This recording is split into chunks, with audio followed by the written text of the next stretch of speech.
Live from Ryan's basement at Saturday night, featuring Tracy Morgan, Maya Rudolph, Donald Glover, Kramer, Chester McFatfat, Baby Rosalina, Gabe Newell, John Wayne, Gacy, Heathcliff, Stormy Daniels, Brandy and Mr. Whiskers, Quentin Tarantino, Yzma, musical guest, R.L. Stein, and your host, Jack Black.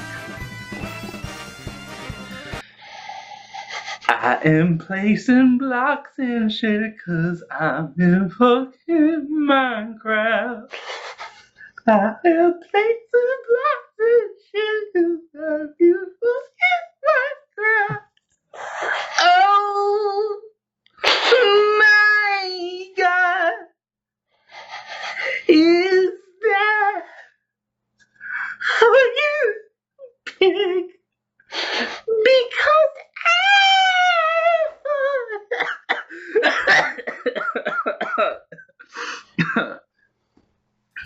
Welcome back. Sponsored by Belle Delphine's Bathwater. No matter how much you clean, you can still be dirty.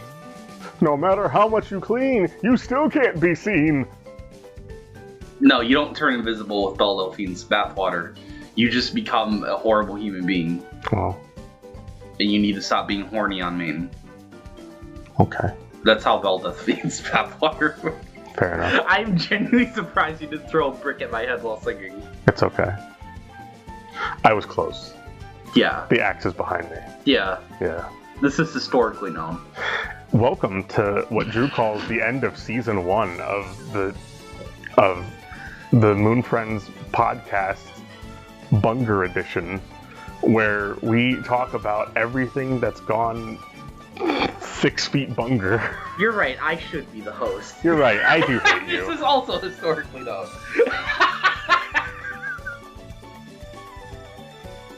I'm in a mood today. Why did you say Bunker Edition? I like the word. Oh, cool. You're such a schmuck, I swear.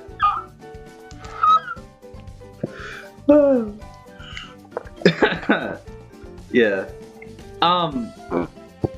The Nintendo Switch 2 happened. We reacted to it and then said nothing. Now we're saying things on it. This. You find the most Mundane way. mundane and pragmatic way to do an intro. This is the things we're talking about today because it's gonna happen in burgers. And burgers. I like burgers. Because the last time we recorded a show was in December. Mm-hmm. Well, no, it was technically January. It was January. Yeah, beginning January. Yes. And since then, the Switch 2 official reveal happened. I think that was January 15th. Yep.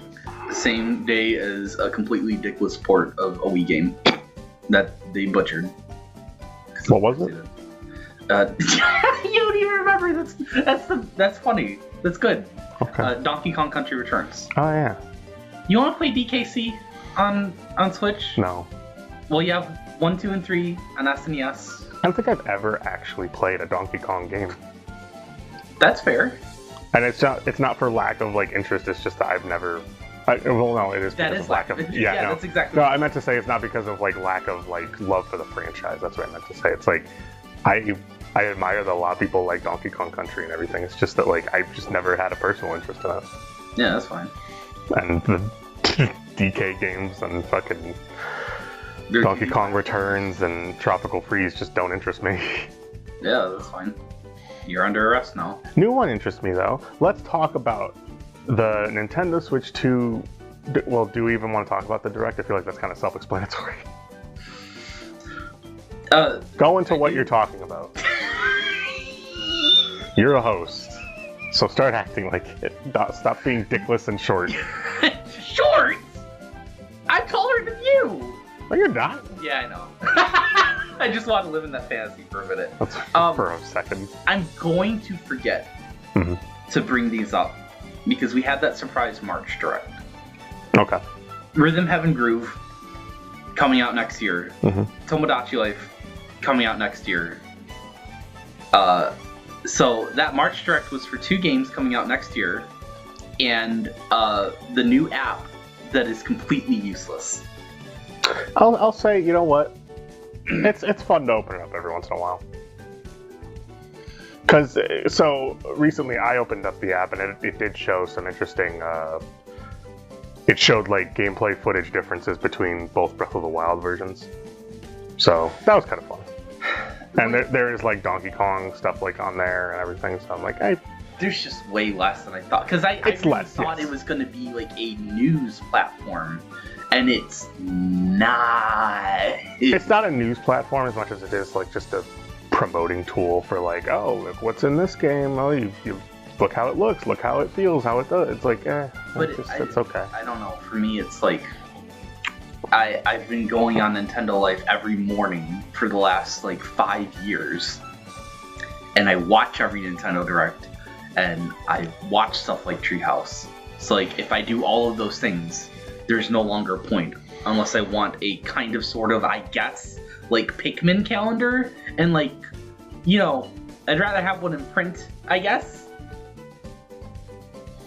I don't know. Am I just a joyless person? I don't know. I just think it's like, I can admit I had my expectations too high, but like, even for acknowledging the smaller scope of it, like, I don't know. Like, okay, I downloaded it one more time, and there is a specific thing I think they could have done with the app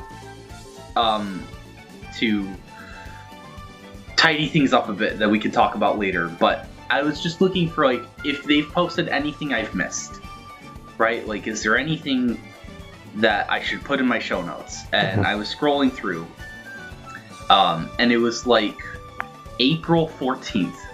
Here's the Joy-Con 2 straps. Yeah. And then the very next day, here's how to attach the Joy-Con 2 strap, and then I uninstalled the app. I think for me, it's just that, like, I don't know, it's interesting to open up every once in a while and just kind of like just scroll really quick and just be like, okay. Like, it takes a minute out of my day. I just look at shit and then I'm done. Like, I don't dwell on it. I just kind of like, it's like a breeze. I just like, all right, come and gone, like whatever. Like, it's not gonna be like Twitter. Like, it's not gonna be like that where you're just like scrolling for hours, like through new news and everything. It's like, no, they're not gonna. Well, see, but that's why I expected this to be some kind of replacements, because Nintendo, I think, stopped posting to Twitter, or at least partially. I thought anyway. So I thought, like, oh, okay, like, if they already have or are going to eventually stop posting on Twitter, this is their news outlet so that they are always in control. And that sounded like a very Nintendo idea in my head, so it made sense. You know what I mean? Because like, Nintendo Music, that's their streaming service, right? You can't listen to Nintendo Music on like Spotify. It's like, okay, yeah, Nintendo's doing their own thing again, and this is going to be their new social media, and it's not. To get this last gripe out of my system, like, I remember for Donkey Kong Bonanza, people were freaking out, like, oh my god, Cranky Kong's in the game. I'm like, oh, really? Where? And they said, on the Nintendo Today trailer. I'm like, wow, there's like an exclusive trailer there. It's the exact same trailer we had in the Direct, except 2 minutes in, out of like 3 whatever, they replaced a 2-second shot of Donkey Kong punching an ostrich with Donkey Kong punching Cranky Kong. And the entire rest is the same. If I'm that plugged into Nintendo, then I don't need this thing, which I assumed was going to be for the hardcore audience. So it was really just discombobulating. I'm not saying that my expectations should be reality, but it was just really weird. I get you. But you know, Pikmin calendars are pretty cool, and I think humanity needed that. But we could talk about the Switch right now. That's good. Mario Kart World. Yeah, because that's what it opened with. Yeah, it opened with that. Um, You want to talk about the? I don't know how many of you out there saw the directs yesterday. See, but it's honestly, that's like a segue from like my gripes with Nintendo today to my gripes with the Direct. Is like during the Switch 2 Direct, which Nintendo encouraged me to watch, they showed me a pretty beefy, like 4-minute trailer of Mario Kart World, and then they asked me to tune into Treehouse if I wanted more information. I said, yes, I want more information. So I watched all like 4 streams they did on Treehouse, like 20 minutes each, and you know, I looked up all the like trailer analysis videos. I did some of my own. We picked apart a lot of details from that, picking the bones clean like vultures. And then Nintendo said, don't forget about the Mario Kart World Direct on April 17th for even more information. They even said that during Treehouse. Hey, even more information. April 17th? Yep. And I think the only like brand new pieces of information we got across 60 minutes was, yeah, for the 5 people complaining that it wasn't in the game, no, we didn't get rid of battle mode, and no, we didn't get rid of time trials, because some people thought those were gone just because we hadn't seen them yet, which is a weird, but like that was it. It was 15 minutes. I like complaining. I really thought they were going to reveal some sort of like weird story mode. I was like, why would you have a direct for a Mario Kart game otherwise? I do feel like they are still hiding something about the single player mode that I think does involve something like bosses. Like, even if they're not like bosses that you like have to attack, they're bosses you might race. Like, I keep thinking, like, for as huge as the roster is, the Koopalings are a notable exception, and given that there's 7 cups that you need to beat to unlock Rainbow Road, I keep thinking maybe like after each Grand Prix, you might have to race or defeat a Koopaling to get like one of those fragments or whatever to build Rainbow Road. There's 2 different ways they could go about it. The 2 I'm thinking of are from Sonic Riders and Crash Team Racing, which are obviously what you're describing. CTR did the same thing where it's like you race one-on-one with an individual racer, and that individual racer is kind of like juiced up, and you kind of have to beat all their BS. And they get like unlimited like item of choice or something that they have, and you go against them like that. The other thing I'm thinking of is from Sonic Riders. At the end of that, there was a boss where you kind of had to constantly catch up to him and like hit something to damage him. So, honestly, Mario Kart has done something different from both of those, because in DS, the game that had a mission mode, which is kind of what they're doing now with like the P switches and stuff, like you would just have like a King Babam or like an Ice Bully or like a Wiggler in an arena, and you would have to like hit them. Like it was an actual boss arena rather than a racetrack. Okay. And that's kind of the direction I'm leaning in. Maybe. I feel like there's so much to talk about with Mario Kart World. All the costumes. Yeah, I do like all the costumes. Because that was the mystery item in the trailer, was that glowing fast food bag. And not every character has costumes. Like a lot of the enemies don't. Yeah. But honestly, let's get that out of the way too. I think the reason that there are so many like common mooks like Goombas, Conkedors, Moo-Moos, Charge and Tux, Pokies, because they are encouraging you to go to every like course on the map for a number of reasons. And you have those like collectibles like the Peach medallions and stuff for one, and like unlocking character costumes. So like, oh, here is each of these characters if you want these costumes. But also, Kamek is an item now. And Kamek can change your costume, but Kamek can also summon enemies on the course and or transform all of you into an enemy. And that, I think, is how you unlock them. I don't think you're going to have these enemies from the start. I think that's one of the many ways Nintendo is encouraging you to explore the world. You want to play as a Moo-Moo? Go to Moo-Moo Meadows. Someone uses a Kamek item and then turns you into a cow for a second, and then you've unlocked it. See, I feel differently because I think it's going to be you go all around this track to you end up finding these guys and challenging them to a race. Ooh, yeah, I can see that. So that's my idea, at least. We do know for sure that Kamek unlocks costumes. Yeah. Like, there's a clip in Treehouse where like Mario's driving around, and someone summons Kamek, transforms Mario, and then there's like an icon that comes up that's like Mario in parentheses touring, and it has that red exclamation point, which clearly denotes to me, yeah, you can select touring Mario on the character select menu. Yeah. It is weird that all the character costumes are not like lumped into each character on the menu. I don't know if you noticed that in yesterday's Direct. Like, they're on page 3, past Mario and Peach, and there's costumes like Mario and Peach. I hope that gets fixed.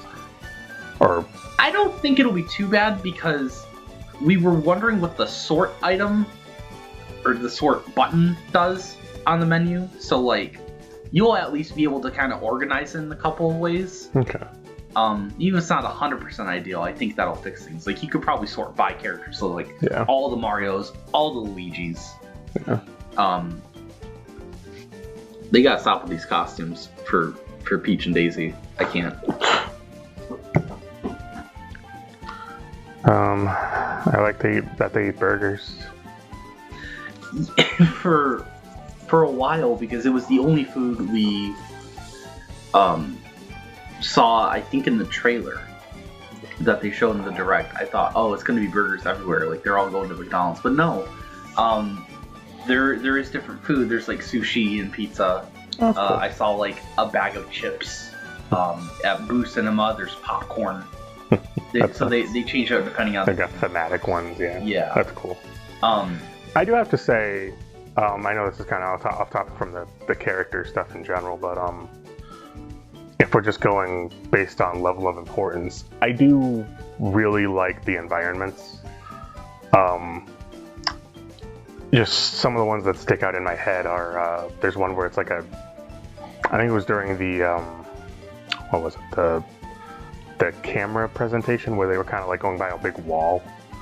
That whole place looked really cool. I was really into how that looked. And then there was the dinosaur area looked very interesting and unique. Is that, people keep saying it's Dino Jungle, and I don't know if it is. I think it just might be this game's version. Just because I'm so used to the GameCube version where all the dinosaurs look cutesy, but not only are the dinosaurs more realistic, apparently now there's like a laboratory section, which seems like it's Jurassic Park inspired. The cinema one too was also really cool. I wasn't sure how that track was going to be at first, because in the trailer you just see a certain section of that. I'm like, oh, is it all in the sky like Greenbelt Road? No, Boo Cinema, you drive to the theater, and then that section we saw in the opening trailer where you're driving on like the film reel, that's after you drive into the screen. It's like another dimension. To give this thing... So my problem with Mario Kart games that I've had for a long time is that there's really no sense of goal. I can at least give an edge of credit towards this game because they said, you know, if you get all first place on all the courses and everything, then it'll open the very obvious Rainbow Road. Yeah. So I can at least give it that. And plus, you have all the like medallions and P-switch challenges. Yeah. If there's characters to unlock. I do really hope that things stay interesting. I'm worried that they're gonna do like DLC for this game in the future with like Link and Inklings and stuff and like that. But I don't know. Worried? You don't want non-Mario stuff, or like? I just wish they would have been in the game in the start. I just wish I think the problem is I still don't see this as an $80 game. It's still, to me, this is worth about 60 or 70. This is still like I'm not sold on this. Like, granted, I pre-ordered bundle, so I'm willing to spend 50 clearly on it. Yeah, which is a good deal. It's a good deal, but like for people who can't pre-order the bundle or who can't in the future, and like let's say like 2 years from now after these bundles, like, oh, you can't find them everywhere, they're only in select locations, and someone really wants that game, they'd have to buy the $80 version. Right. And to me, that's just like... And that, I mean, that really is the elephant Mario in the room. Yeah, but we'll get into the price more if you got stuff to say about. There is a lot of little stuff I want to talk about with Mario Kart World that will hopefully justify why. See, like, I don't think anything can really justify it, but things that can make up towards it. Okay, the big reason that I don't plan on spending $80 because I plan on getting the bundle. But if my only option were to buy this for $80, I personally would not mind. I think it's crazy for Nintendo to do that, but the way that I value games personally, I enjoy Mario Kart enough that I don't even want to look at how many hours I've played Mario Kart 8. Between Wii U and Switch, by the way, because I played it a whole lot on my Wii U, and then the Switch, I mean, not a whole lot at first, but once the Booster Course Pass came in, I've logged in a lot of hours into it, probably another like 50 or so. And when I think about the playtime that I've had, I think $80 is crazy to charge up front, but me personally, I feel that I will get more than that across however many, like 7 or 8 years. That's the way I think about it. And I understand that you can't consider value for games in that same way with everything. Like we talked last year about how I really enjoyed MEO, Famicom Detective Club. I think that's a great story. But it's an adventure game that's so easy, it's basically a visual novel. Yeah. Most of the time you're really just finding a way to advance the text. There's not a whole lot of puzzles.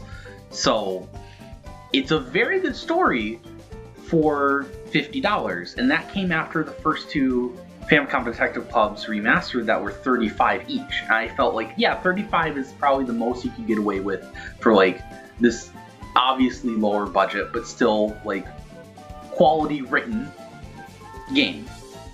Because with something like that, I start asking myself like, well, you know, like 30 is probably the most I'd spend on like a book, right? Or like 20 is the most I'd spend on a Blu-ray, but then of course the game story is longer and it's got voice acting, blah, blah, blah. You can't value each game the same way. On top of it differing from person to person. True. And their budgets and their interests. But Mario Kart World, it's like, yeah, I'm gonna play 400 hours of this. That doesn't mean I think they should be charging $80. No. I think we'll get into the price a little later once we get through everything else, because the price is kind of more of a thing. Boogeyman? It's more of a blanket over the whole thing. That's kind of what everyone's talking about. Yeah. So I think we'll get more into the price stuff later. But I will say, like, I think my problem is this is a kart racing game, and while I certainly don't have a problem with that, it's easily the most successful kart racer. I always go back to that kid mentality of, could I have afforded this on my shoestring budget as a kid? And the very clear answer is no. But when I look at this in terms of like, okay, for fans, like big adult fans who want this type of thing, sure, that's obviously what they're willing to pay. Inflation, everything is going up. I completely understand that, and I completely understand that it's justified, and in some way, shape, or form, a lot of people don't want to hear it. It's just how business works. It's just how things run like that. But I think just deep down inside my heart, I always cry out for those kids, because I'm like, if they want to, because I remember trying to get $60 out of my parents was a hassle. Yeah. Trying to get $80 out of, they're like, just no, like, yeah. they're not gonna. That's like $60 is just over half of $100, and I can see why parents would be trepidatious. This game is almost 100, and in Canada's case, 100. Yeah. I would definitely, like, even if I were a parent, I would be like, what do you need that for? Like, I just, yeah. If it were something that were filled to the brim with content like Breath of the Wild that I know you're gonna get so much time in, But like with me, I didn't get as invested as Mario Kart as some people, where it's just like, yeah, it's fun to play with friends, but I didn't really play it my free time that much. The fact that it's an open world does help. Yeah. And the fact that there's obviously they're hinting at more to explore, that'd be great. I would have honestly rather this be just a 3D Mario game. I would have rather this be a 3D Mario game where you can summon your cart anytime. Oh, you don't mean I would rather the $80 game be a 3D Mario? No, I'm just saying like I would rather like Mario Kart will have a function where you can get out of the cart and also just kind of jump around. I see what you mean. I've heard that before. And I'm not saying like, oh, they have to include it or I won't buy it. I'm like, it's my preference because I feel like there's only so much mobility you can get with a cart, and the cool settings that they have done. Well, why is Breath of the Wild so popular? You can climb literally anywhere in that game. Yeah. Anywhere is fathomable. Nothing is off limits. And we kind of did that same motif with Odyssey. And now it kind of feels like we're stripping it back a little bit.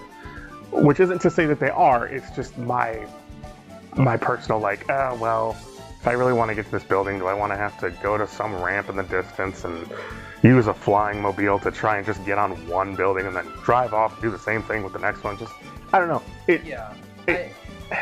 It's not me trying to nitpick. It's just that, like, I'm just trying to, I'm struggling to find where the asking price gets to be too much for me, because it's like, I would just rather things be a little different, and then maybe I'd be okay with it. Well, see, this is the thing, is we have to talk the pricing now, because Mario Kart World is about the price. Because Nintendo made it that way. Yeah. It's their fault. Yeah. I can justify it for myself however much I like, but I can't justify it for other people. Yeah. And I think, here's my thesis statement for the day. If Nintendo said Mario Kart World was $70, and that was the only thing they changed about the Direct, I think half of the complaining would go away. Oh, yeah. Like, just a huge chunk of it. Mm-hmm. Because something that I have felt, I can't prove this, but I suspect that just from knowing how, like, a negative mindset goes, once a big thing catches your attention, you start picking up on smaller problems more acutely. You are made more aware of it. Your third eye opens and you can't just put an eye patch over it. You start picking up on every little thing. You know, I feel like if Mario Kart World was 70, you'd be like, yeah, okay, that's about normal levels of Nintendo greed that we're used to, right? For like the last 10 years. This is usual business. Because everyone kind of expected games would go up to 70, because Sony has started saying that's standard. It's like, okay, yeah, Nintendo's probably next. Mm-hmm. Nintendo did one $70 game, and I think they made a good one, Tears of the Kingdom. Yeah. It's a highly anticipated title. That's my argument for this whole thing, is like, okay, $60 Breath of the Wild, $70 Tears of the Kingdom. With Tears of the Kingdom, you know you're getting more. Yeah. You know that they're reusing most of the assets of the world, but they're including more in the world. That's why I would have spent $80 on that game, because they included basically 2.5 more worlds than the one they had. And so that... And that's kind of why I'm just like so trepidatious with this, where it's like, I wasn't gigantic of a fan of of Mario Kart 8. Yeah. And now it's $20 more. Like, it's just, and Donkey Kong Bonanza, I'm gonna give that game a bit of a break, and I think everyone else kind of has too. Because it's our 3D Mario equivalent. It's a 3D Donkey Kong game that, first of all, we haven't had that in like 20 years. Right. And second of all, it looks amazing, and it looks really good, and it's like, you can tell there's a lot going on with that. It's new territory, but you can tell it's expandable territory. Right. And it's not a huge game, like, you will get mileage out of it. Yes. This, I just can't see Mario Kart being that expandable. Like, I feel like I know everything based on what I've seen. And I felt that from the moment I saw the trailer, where I saw, well, not the January 15th one, but like the one that we had at the Nintendo Switch 2 Direct, where it's like, you know, you can go anywhere. Mm-hmm. Yes, this place can be pretty big. Will there be obvious walls and boundaries? Probably. But it just kind of feels like, okay, you're gonna go around, you're gonna race, you're gonna do some stuff. And I don't know, maybe this is all completely stuff that I will forget once I get the game. I'll enjoy it, I'll pick it up, and I'll play it and everything, and it'll all be fine. Because I've played racing games that I felt were $60. Kirby Air Ride. We bought that for like $30 when I was a kid. And I enjoyed the hell out of it. And it had an arguably open world with weird little quirks to it and everything, and I enjoyed that thoroughly. I think my only gripe about this, like I go back to, is just I keep thinking of the restriction on the youth with all that. I don't know why that's such a big argument for me. I think it's because you were a kid once. Yeah, but it's also like, because I think of this in terms of like gifting. I think of this in terms of like you want to give to someone else, and you're just like, do I really want to spend $80? Like, listen, when you're a kid, you're SpongeBob. When you're an adult, you're Squidward. We've all done this. We turn cynical. We have to become serious and look at the money and be like, we're not sure. Like, it sucks, but we all have to do that. And that's where all the outrage comes from, because everyone's looking at like, I can't afford bills and I just want to enjoy my games, and now they're expensively priced and all this stuff, and like that's kind of where I think it's all coming from. But at the end of the day, like, I mean, this game's gonna make an easy million. I feel like ever since April 2nd, I have felt like I have been out of the loop, because I'm so used to games being expensive. Like, to a kid's perspective, and for a parent's perspective especially, because, you know, if you're a parent, you have a tighter budget typically. Yeah. Like, yeah, going from 60 to 80 is huge, but for me, you know, like, I live with one other person, we both work full time, and stuff is tight. We're definitely lower class, nowhere even close to whatever middle class even means now, like a mansion with 5 bedrooms. But, like, I have been deciding for years what games are and aren't worth full retail price. So if I'm excited enough and I think it looks good, I'll spend full retail price. I'll probably get around launch, and if it's not, then I just don't get it, or I wait for it to be used. I think there is absolutely an argument to be made about used games not being that cheap anymore. Like, we go to our local used game store, and a Pokemon game, or like Odyssey or Breath of the Wild, are like $45, and like, I don't find that too surprising. Like 54. They do not price those things that low. But typically, you know, like, see, that's where it's harder to make an argument. It's like, you were talking about getting a gift for a kid, right? And not being able to justify Mario Kart World even though they really want it because it's $80. Well, you could give them Hades too for $25 or $30. And that's a lot better value for still what is a huge game that they could play for hours and hours. But there's only one place you can get Nintendo games, and it's Nintendo. Okay. Sorry to interject really quick. I do have something that I actually forgot to bring up that I wanted to add. Something that really, aside from the fact that there are, because there used to be places where you could go to rent games. People are wondering if that's going to make a comeback now, honestly. I think it has to, because there are so many games out there that really should be rentable for like a 3-day period or something, or like a week period. Like, because another thing that I was thinking of, demos. There's not a whole lot of demos. Nintendo's always had a few, but it's for the stuff you don't. Exactly, like ARMS. They had like a ARMS or like Princess Peach Showtime. But if it's like the next big 3D Mario or Smash, there's no demo. Exactly, but that's kind of what I hate about it. Well, Smash I can understand because that's the full game. Like, it's a fighting game at heart, so I get that. But see, what I'm looking up right now is for the people who forgot or don't know, GameFly is still around. I had to remind myself that a couple months ago. Good. And I feel like it would behoove me right now on the show with my laptop in front of me to see how much GameFly costs per month. Well, I'm curious. One rental a month is $18. 2 rentals is $21. 3-month commitment is $33. So it really depends on how many games you think you're going to be renting. But I'd say this is worth it for bigger games like Breath of the Wild or like God of War Ragnarok. How long do they let you rent the game?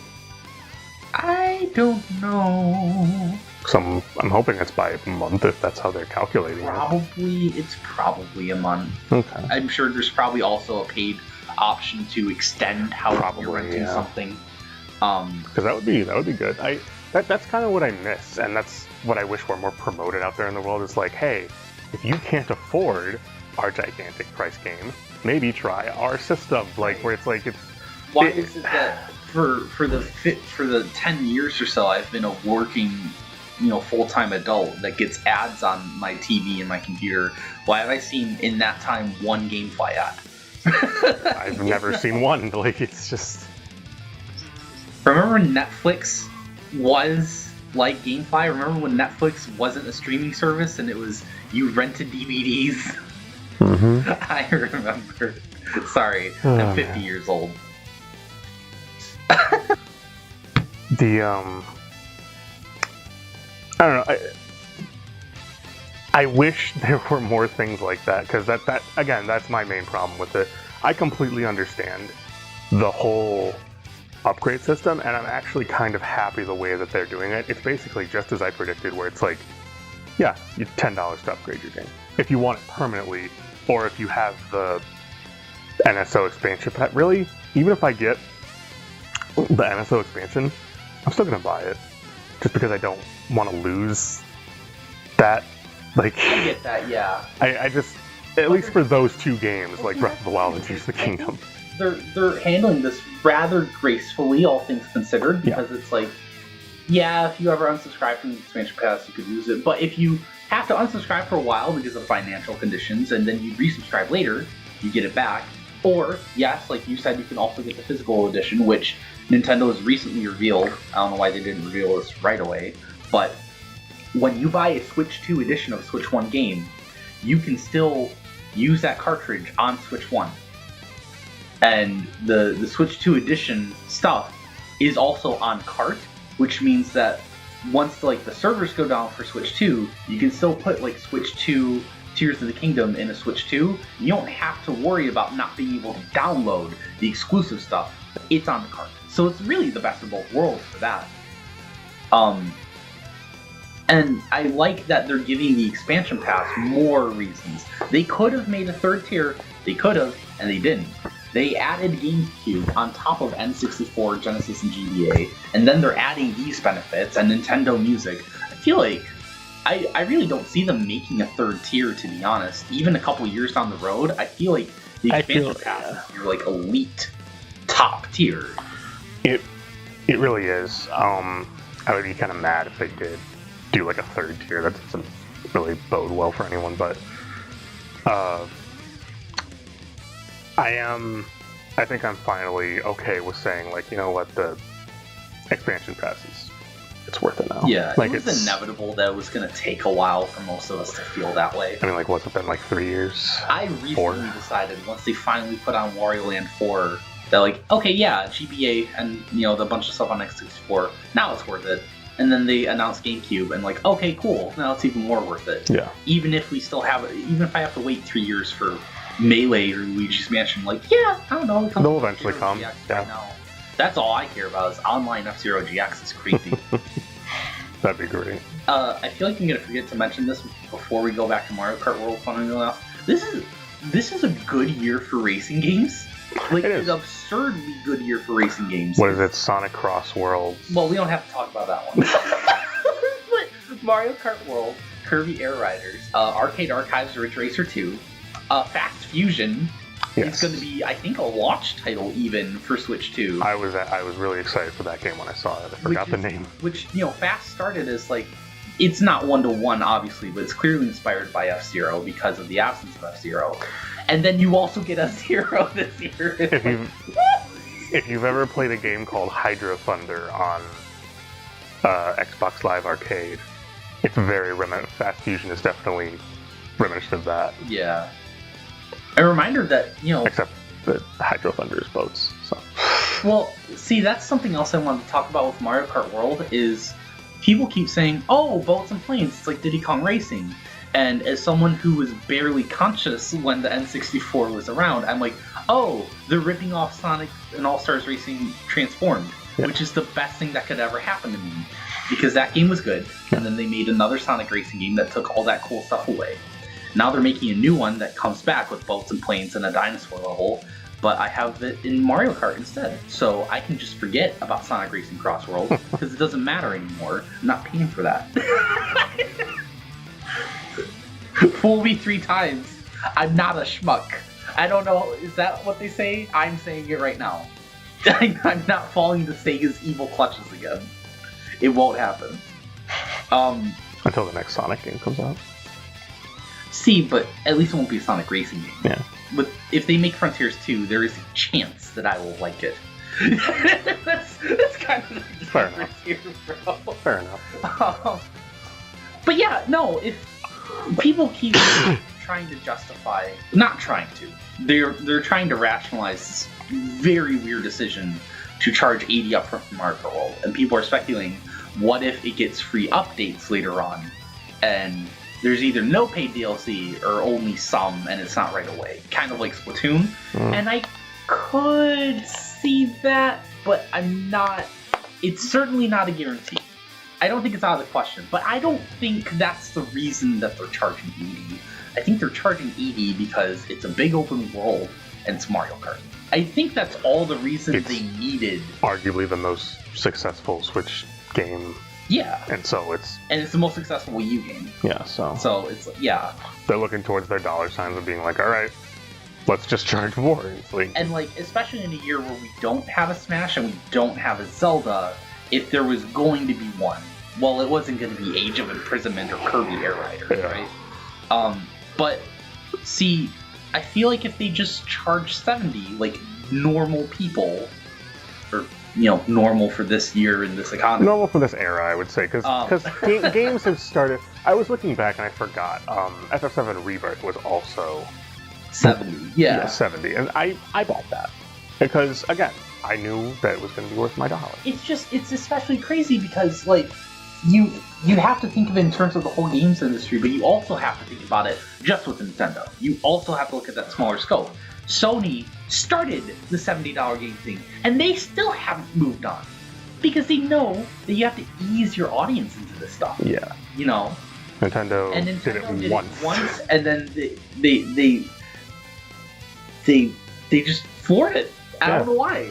You could just charge $70 for this, and then whatever you were planning on having be a free update, do that as paid DLC later, and no one would complain because it's normal.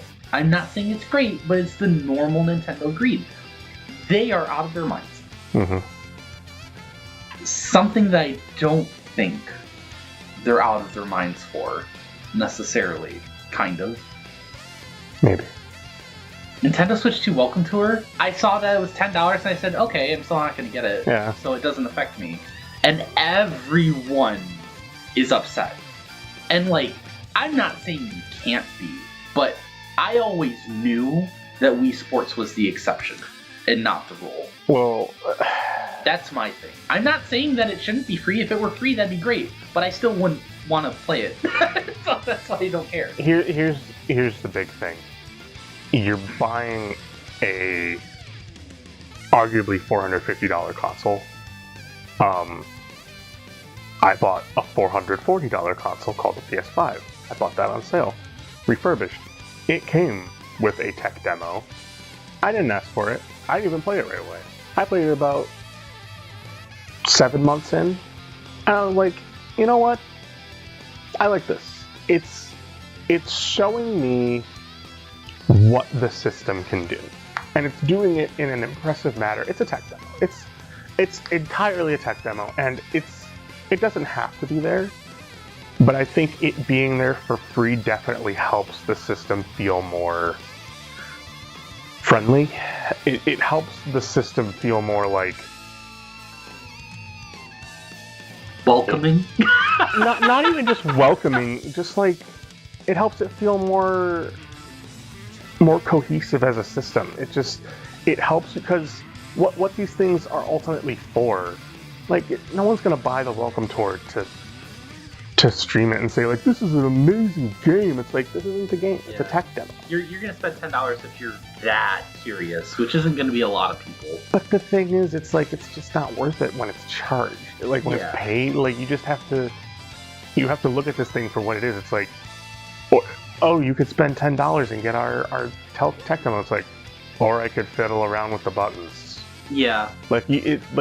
Or I could read any piece of media on the Switch too. It's like, you don't need that. Like, the whole point of a tech demo, in my mind, is to show off what your system can do. When I was playing the what was it called? Something after Playroom. Yeah. On PS5, it was basically showing me what games could do on that system and how neat things looked, how well they looked, and how it would show me pushing the buttons on the controllers and what that did in game and everything. It's like, this is a nice little tech demo. When you're charging for that, and this is where I understand some of the anger, it doesn't become a tech demo, it becomes a waste of your time. Yeah. It's not, because I would be surprised if this thing sold even 1 million digital downloads or whatever. It's not worth it. It's just not, when you consider the fact that you know what you want right out the gate. It's a Switch 2. If this were anything else, people would be like, no. Like, yeah, I think it's just, I don't want to say that it's necessarily super confusing to me, but I think people are louder about this than usual because Mario Kart World is priced very stupidly. But also, I just keep thinking, like, if it were free, how many of you more would play it? And I don't mean try it for 15 minutes and then never play it again. I mean, how many of you would play it? I never intended that. It's just, I'm so used to the way Nintendo works. I'm like, yeah, it makes sense they would charge for it. I thought it was free at first. You heard me in the live reaction. Yep. And they said it was paid. And yeah, you instantly were just like, nah. And then I moved on because they announced GameCube on NFL. Well, I think the rage comes from the fact that this is also another just bad move from Nintendo. It doesn't do them any good PR. That's true. It is one less bad move they could have made. I do. It would have been really easy to just say, by the way, we're including this little thing. We hope you like it. And we've been like, oh, sweet. Yeah, it's because it has that added stigma of you have to pay for it. That just completely ruins any goodwill it could have had. Right. And therefore, it turns all of the goodwill it could have had into bad. And that's kind of why people are raving. It's just like, Nintendo had the easiest job. Don't charge for it. Include it with the system. Yeah. They didn't do that. And see, I know I'm like the 19 millionth person to bring this up this week on YouTube. So if you've heard this before, just plug your ears.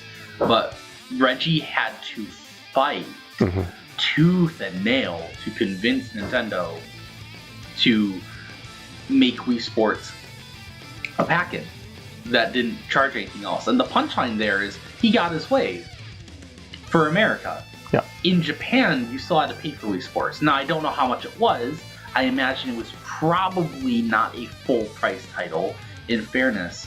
But I can see why, like, I don't know if he did, but hypothetically, if Doug Bowser tried to campaign for Welcome Tour to be free, I could understand, knowing Nintendo, I think why they insisted that it still be paid is because I think Reggie was able to make the argument that Wii Sports was mandatory to get people to understand how the Wii worked. Because the Wii was banking on motion controls. Most of the games used it to some capacity, and it was such a new concept. The special thing about the Switch 2 is a mouse. Have you had a desk job before? Congratulations, you can play the Switch 2, and like the 15% of games that will use mouse mode. As excited as I am for it, it's not a hard concept to grasp. Really, the weirdest thing about mouse mode, okay, the 2 is like, you can like turn the mouse, and that changes to like directional position of your mouse rather than just moving it across the screen. And apparently, I learned this from the Prime 4 Treehouse demo, but like you can just activate mouse mode whenever. Like if I'm holding the Joy-Con normally, playing it with like the button set up, I can just flip it sideways and start playing on like my leg or the table, and mouse mode immediately starts. You don't have to go into like a menu for it. Other than that, it's a mouse. And I can see Nintendo feeling like this isn't mandatory to get people on board. There are other games that'll showcase mouse mode, like Prime 4 and Civ. If they want this, they're gonna pay for it. And again, I don't think that's justified, but I know Nintendo Japan thinks it's justified. Well, here's my problem is I'm not just thinking of like new mobility and new techniques you can do. Like, what are you gonna do on a PS5 controller that hasn't been done on many other things? The only really thing I can think of that they had was the based on what game you were playing, they really focused on like the pressurized triggers. Oh, it's kind of like GameCube where it's like analog? Well, I just mean that like for certain games where it's like, oh, you have to like really pull on something, they make it intentionally harder for you to push down the button. Oh, they changed the feel. Oh, okay. Yeah. Ooh. For certain games that are like that, and that's a cool feature. Do I need a whole demo on it? No. It's just a nice little thing to include. Yeah. It's, again, here's the problem with it, and this is really the basis of the whole thing. It would have been nice to package this with it because it would have built up a lot of goodwill. Yeah. The problem is just that on top of the already ludicrous price Mario World and the fact that we, as a culture of gaming community, like just are getting used to the $70 price tag already, that was thrown at us. And then we have another thing where it's like, by the way, Switch 2 is going to have a thing, and it's like, oh, okay, whatever, I might try it. Oh, it's paid.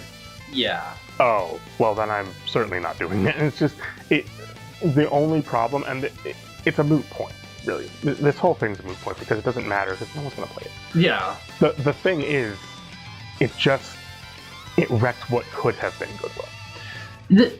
Before I forget to mention this too, I think like everyone's I think most level-headed people are in agreement that $450 for the console is not a bad price. No, it's not. For a console with 4K, a fan, and basically just better hardware overall, yeah, it's fine. Because like I think about it, it's like a Steam Deck is $400, but Nintendo, I can't play Mario Kart World on the Steam Deck. I can't play Tears of the Kingdom on the Steam Deck. So Nintendo's charging that extra $50 because this is the entry point you get for like our exclusive stuff, and I implicitly understand that. I'm like, yeah, $450 is it makes sense. Mm-hmm.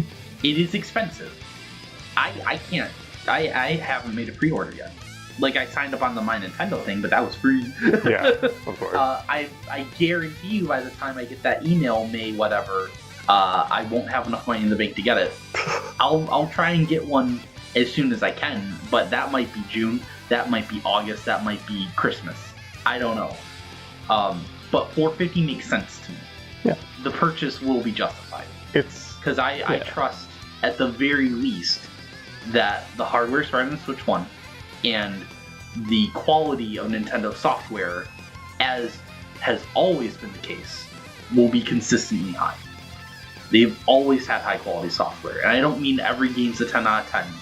Obviously, I didn't think Princess Peach Showtime was a 10 out of 10 when I played that demo. I didn't think even Smash Ultimate was a 10 out of 10. I can find problems in any game, but like generally the quality is very high. This is not Ubisoft. Yeah. This is not too well. A lot of what Nintendo avoids is crunch. Yeah. They avoid crunch culture and everything, which I'm super supportive of, and that's why I typically don't mind waiting super long for their games. It's like, okay, well, they don't want to overstress their workers to the point where they're passing out and living under their desks. Like, yeah, I get it.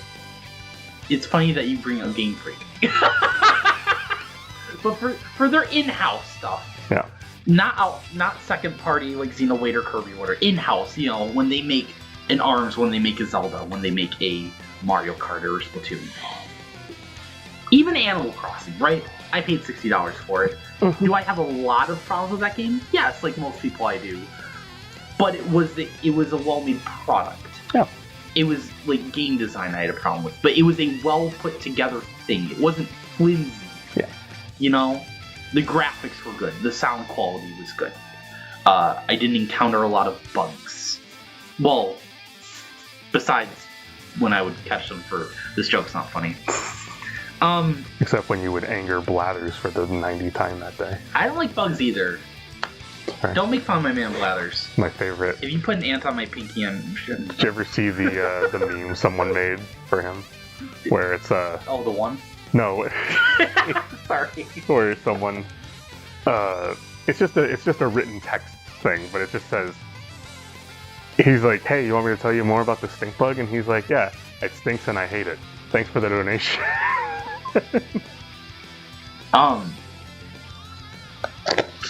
Again, I don't regret this, because as soon as we brought up Mario Kart World, I knew in the back of my head, yeah, we're going to have to talk about the pricing stuff. Yeah. But now that it's kind of out of the way, I do want to talk a little bit more about Mario Kart World, just a lot of little stuff. That many might little things. help better explain why, for me, it's worth the price point, even if I think it's questionable generally in like this economic state. Okay. But on top of already being a bigger fan of Mario Kart than most casual people, there's a lot of little things. Like you were wondering, like, yeah, it's an open world, but that doesn't necessarily make the price justified. And I can understand that. I think ultimately here, $80 or just $50 if you get the bundle. Please just get the bundle while it's available. What makes it worth that price for me, on top of already loving Mario Kart, is it feels very different. Because you were bringing up the idea that you could be able to get out of the cart, and while they don't let you do that, they have clearly asked themselves that. How are you going to traverse the world? Because it's not going to be as in-depth as something like a platformer or an adventure game. However, this is about as close to an adventure game as you can get while still being in the cart. Because you are able to jump now. And not just like a little hop. You can charge a jump, which lets you drive on walls, go on rails to other sections. Okay. Just that alone, like the triple combo of like charge hopping, rail grinding, wall Yeah. is like, whoa, this feels crazy. And then you bring back, well, to Mario Kart, introduce boating rather than going underwater. At first I was skeptical and I thought like, oh, there's still going to be like some underwater sections.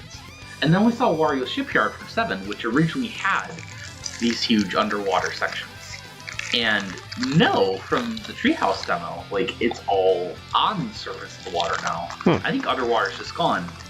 I'm not necessarily upset because no one cared. No one ever cared in 7 or 8 or 2 or with that. But even if you can't really fly with plane mode, I think it's just it's gliding sections that look cooler. And that's kind of all I need. Yeah. The other thing with jumping too is you can do tricks off of like other players or cars. I saw a clip of like a Shy Guy falling from like way high up above a building, and then the Shy Guy like did a bounce and trick off of like 2 street lamps in a row. So they've thought about, if we're gonna keep the player restricted to the cart, how do we make traversal as fun as possible? And I think they've done a good job. Okay. There's a couple other little things like cart customization's gone. On the select screen, you just pick a card and you pick a character. And again, I think most people are fine with that. We tried cart customization for like 2-3 games if you count Tour. It had its run. It's good. It's fine. But it was never necessary. I noticed a clip where Mario goes off-road on Mario Bros. Circuit. Like he goes from the main path to an off-road section. His tires automatically changed to beefier tires with better treads. The size even changed. They got a little bigger. Your tires change automatically when you go off-road. That's crazy to me. Okay. I don't know how much implication that has on like your stats or whatever, but there's the rewind function. That was really surprising. because it doesn't make any sense at all, like in universe. But I'm glad it's there because I was like, okay, this is interesting, and I get why you can't use it in multiplayer, but even for single player, like why is it here? And then I realized it's because you can't get out of the car. So if you flub up a jump and miss one thing, they don't want you to have to do a whole lap around just to get back to that same point. So a rewind function, especially when you're the only thing that's rewind, you accept it as a penalty, but like that'll help you practice for the time trials and stuff without wasting time. And I think that's really nice. It looks like with rail grinding you need to balance. There's a clip of Treehouse where Mario is going through DK Spaceport, and there's like a bunch of rails that he didn't hop onto at any time. He has to like pick which path he's going on. And the guy playing says, "Hold on, I need to focus." And I've seen clips where Mario wobbles a little bit. I thought they would bring this up in yesterday's Direct, but I highly suspect you will need to actually tilt the control stick in order to make sure you don't fall off. And it also looks like doing too many tricks on a rail will make you fall off sooner, or at least more likely to fall off. Okay. Which sounds like people were scared that rail grinding was going to be like, oh, you go on and you just do a bunch of tricks and boosts and it's easy. No, it looks like you actually have to think. Okay. Which is good. Okay. Not just an easy boost. When you get hit, you lose less momentum than usual. Because like if you got hit by like a bullet bill in like Mario Kart 8, like you completely spin out, you come to a complete stop, and you have to start from zero for your acceleration. First of all, bullet bills don't even make you spin out this time. Bullet bills just push past you. Like, no one hit by a bullet bill loses control at all, which is really interesting. But you also just, when you're hit by like a car, you flip over and you tumble, but you keep some of your momentum. Okay. So you get that penalty, but you don't slow down too much. I think a lot of these smaller tweaks are like, they're making exploration and races more seamless. Okay.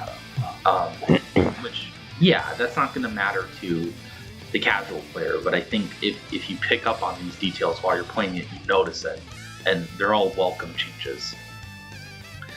Let me see what else. I think that's mostly it. The only other thing is like a lot of like other little stuff that are nice touches, like intermissions play remixes, not just from Mario Kart, but the whole Mario franchise across all the different couple hours of footage we've had between Treehouse and just people playing the game. I've heard like DK Summit, I've heard some Mario Galaxy stuff, I heard the main theme of Wario Land 1, which I haven't heard in like 25 years. I wonder if they'll give you a music checkbox that you can... Oh, if they did. Ooh. That'd be good. Ooh, you shouldn't even mention that. Ooh, now I'm excited. There'll probably be collectible songs that you can get along the way. You can knock stuff into the street to make them hazards. Like, if someone hops on a street light, like does a trick off of it, it can fall off into the road, and other people can drive into it. You can do that with, like, benches, too, I saw. Huh. Okay. I think the last little thing I want to bring up with Mario Kart World is, like, my favorite detail that made me realize, like, oh yeah, they're really willing to change things up for the better, is with those new boating sections. If a bomb or a blue shell explodes in the water, the explosion creates a wave for people in the back to trick off of. That's cool. These are the kinds of attention to detail that make me think they're really putting their money's worth into this. Overall, like, my biggest thought on Mario Kart World, if anything, is I think the dev team was told, hey, in case you didn't already know, Switch U is backwards compatible. So yeah, make Mario Kart 9 or 10 or whatever. And they said, no, we need to make this justifiably different. And I think that muddies things when you bring in the price point, but we don't know if the dev team decides that or if that's a different team entirely. Point is, as like a game and as a piece of art, they decided to take a big risk and change up the formula. And I think it's paid off. I think now it's like, this doesn't make Mario Kart 8 obsolete. That game's got a whole boatload of content now, but it's not obsolete because it's backwards compatible. It'll inevitably get like a performance patch for probably for free because it won't get extra content. Yeah. And then these two games will coexist. And that's what I want Switch 2 software to be like. Is I want the new titles to not only stand out on their own, but retroactively show off the strengths of the old games with their differences. And I think this is the perfect example of that. That's fair. If you care about Mario Kart like I do. Well, I see what you're saying, though. I definitely get it. Like, I'm thinking of it in terms of, like, the next Zelda game. Like, exactly. Like, I've heard people say, like, oh, so what do you think they're going to do next in this, like, kind of, like, destroyed Hyrule? And I'm like, if the next game takes place in that same world, I'm going to throw up. Yeah, like, it has to be. It needs to be something new. It has to be new. And I don't want them to bring back remote bombs or stasis or the Zonai gadgets, because I don't care what they bring back as long as it works for the story or whatever. But I want Zelda to innovate as much as it's always had, and I think they will. I don't think we're getting Breath of the Wild 3 with time travel, but I'm ready for a new world, whether they call it Hyrule or not. I'm ready for new gameplay mechanics. I'm ready for a new tone, new characters. I fully expect the next Smash, while we're on this little subject of like new software being different, it's the same stance I've always had. Yeah, it won't have every character, but they're gonna make it stand out through different modes. They maybe change up some movesets, you know, but mostly modes, I think. Yeah. They're gonna have a different kind of single player than like Spirits. That I don't know how grand it's gonna feel, but it will stand out as a gameplay experience. That's fair. I want to save Donkey Kong Bonanza for last. Well, then let's talk about what we refer to as all the other shit. Hey, Drew, are you excited for... What is it called? Drag Drive? Is that the name? Okay, I decided I did want to bring this up on the show. So, like, wheelchair basketball. When's the last time you've seen wheelchair basketball in a video game? No, Exactly. and people were playing the demo for it at the Switch 2 Experience events. And you're like, oh, it's really cool that, like, we have a game representing wheelchair sports. And then the Nintendo attendee said, oh, they're not wheelchairs. We call them vehicles. And it's like, oh, okay. Are they robots? Or are they just people having fun? Just people.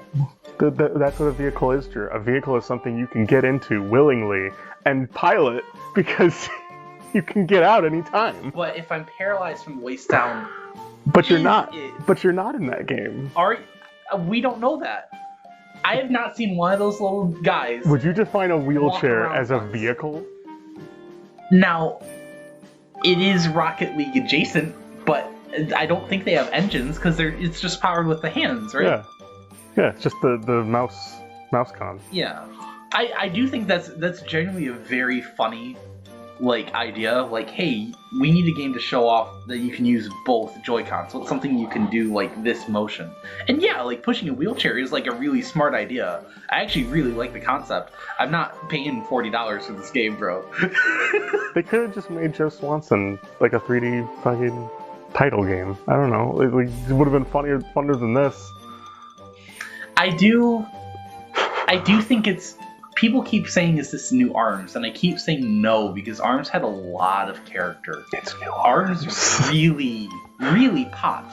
We could talk about how much I think the gameplay of that is boring to play and it's boring to watch, but see, ARMS made up for it with the characters, with the world. And it's not that I don't see the aesthetic choice they're making with Drag and Drive. I think really it's just I need to see some like other arenas that you can play in.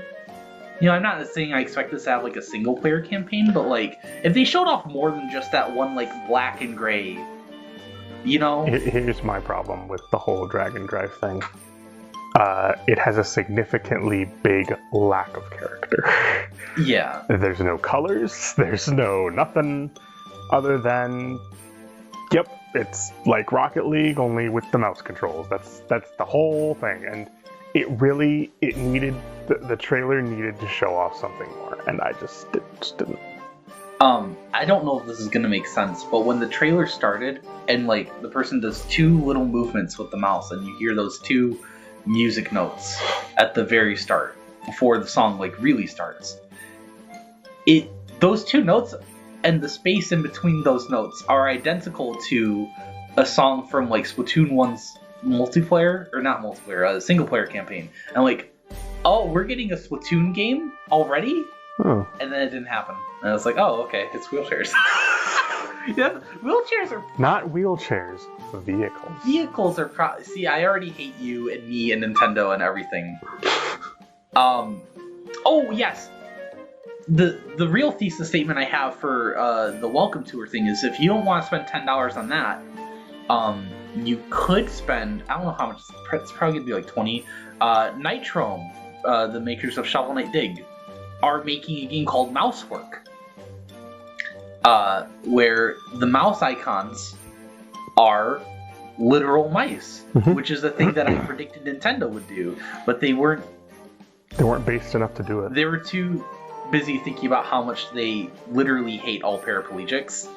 So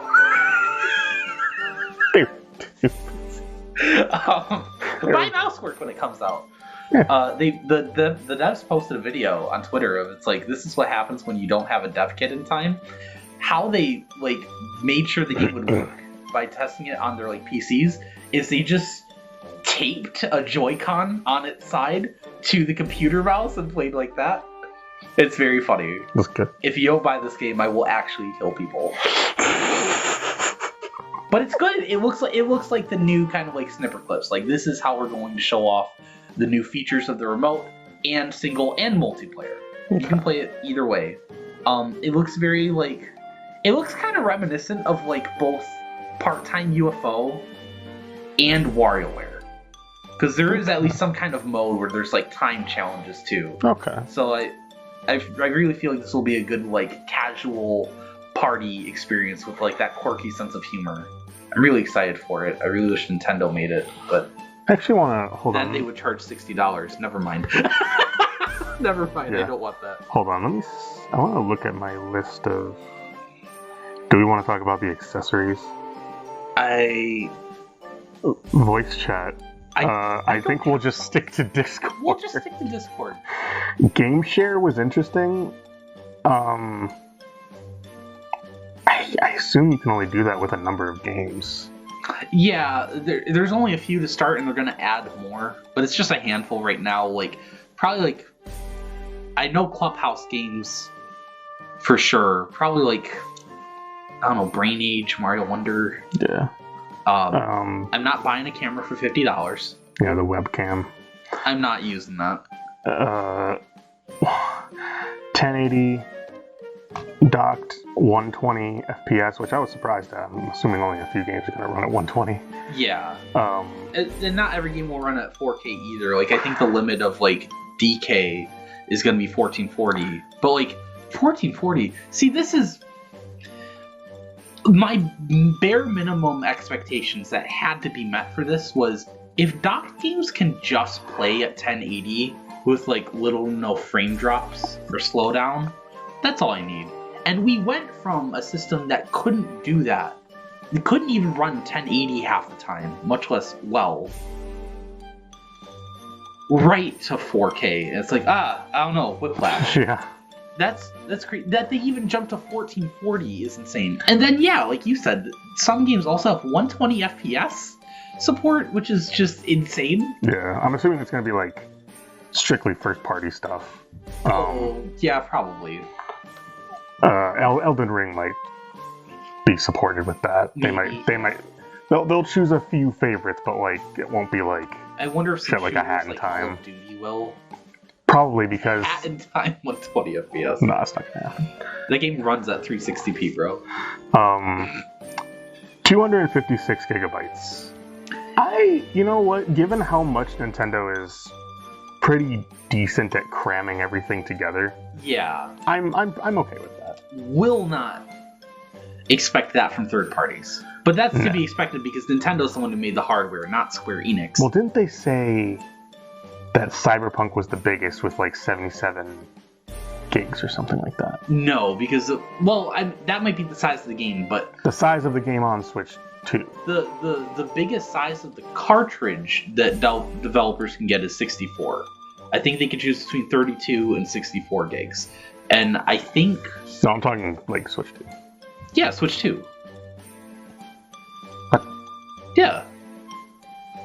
Yeah, if a game is any bigger than 64 gigs, you have to download some extra stuff. Oh, okay. Yeah. Gotcha. Okay. I was confused. So, like, the base sizes of the cartridges are 32 or 64. Okay. I did want to...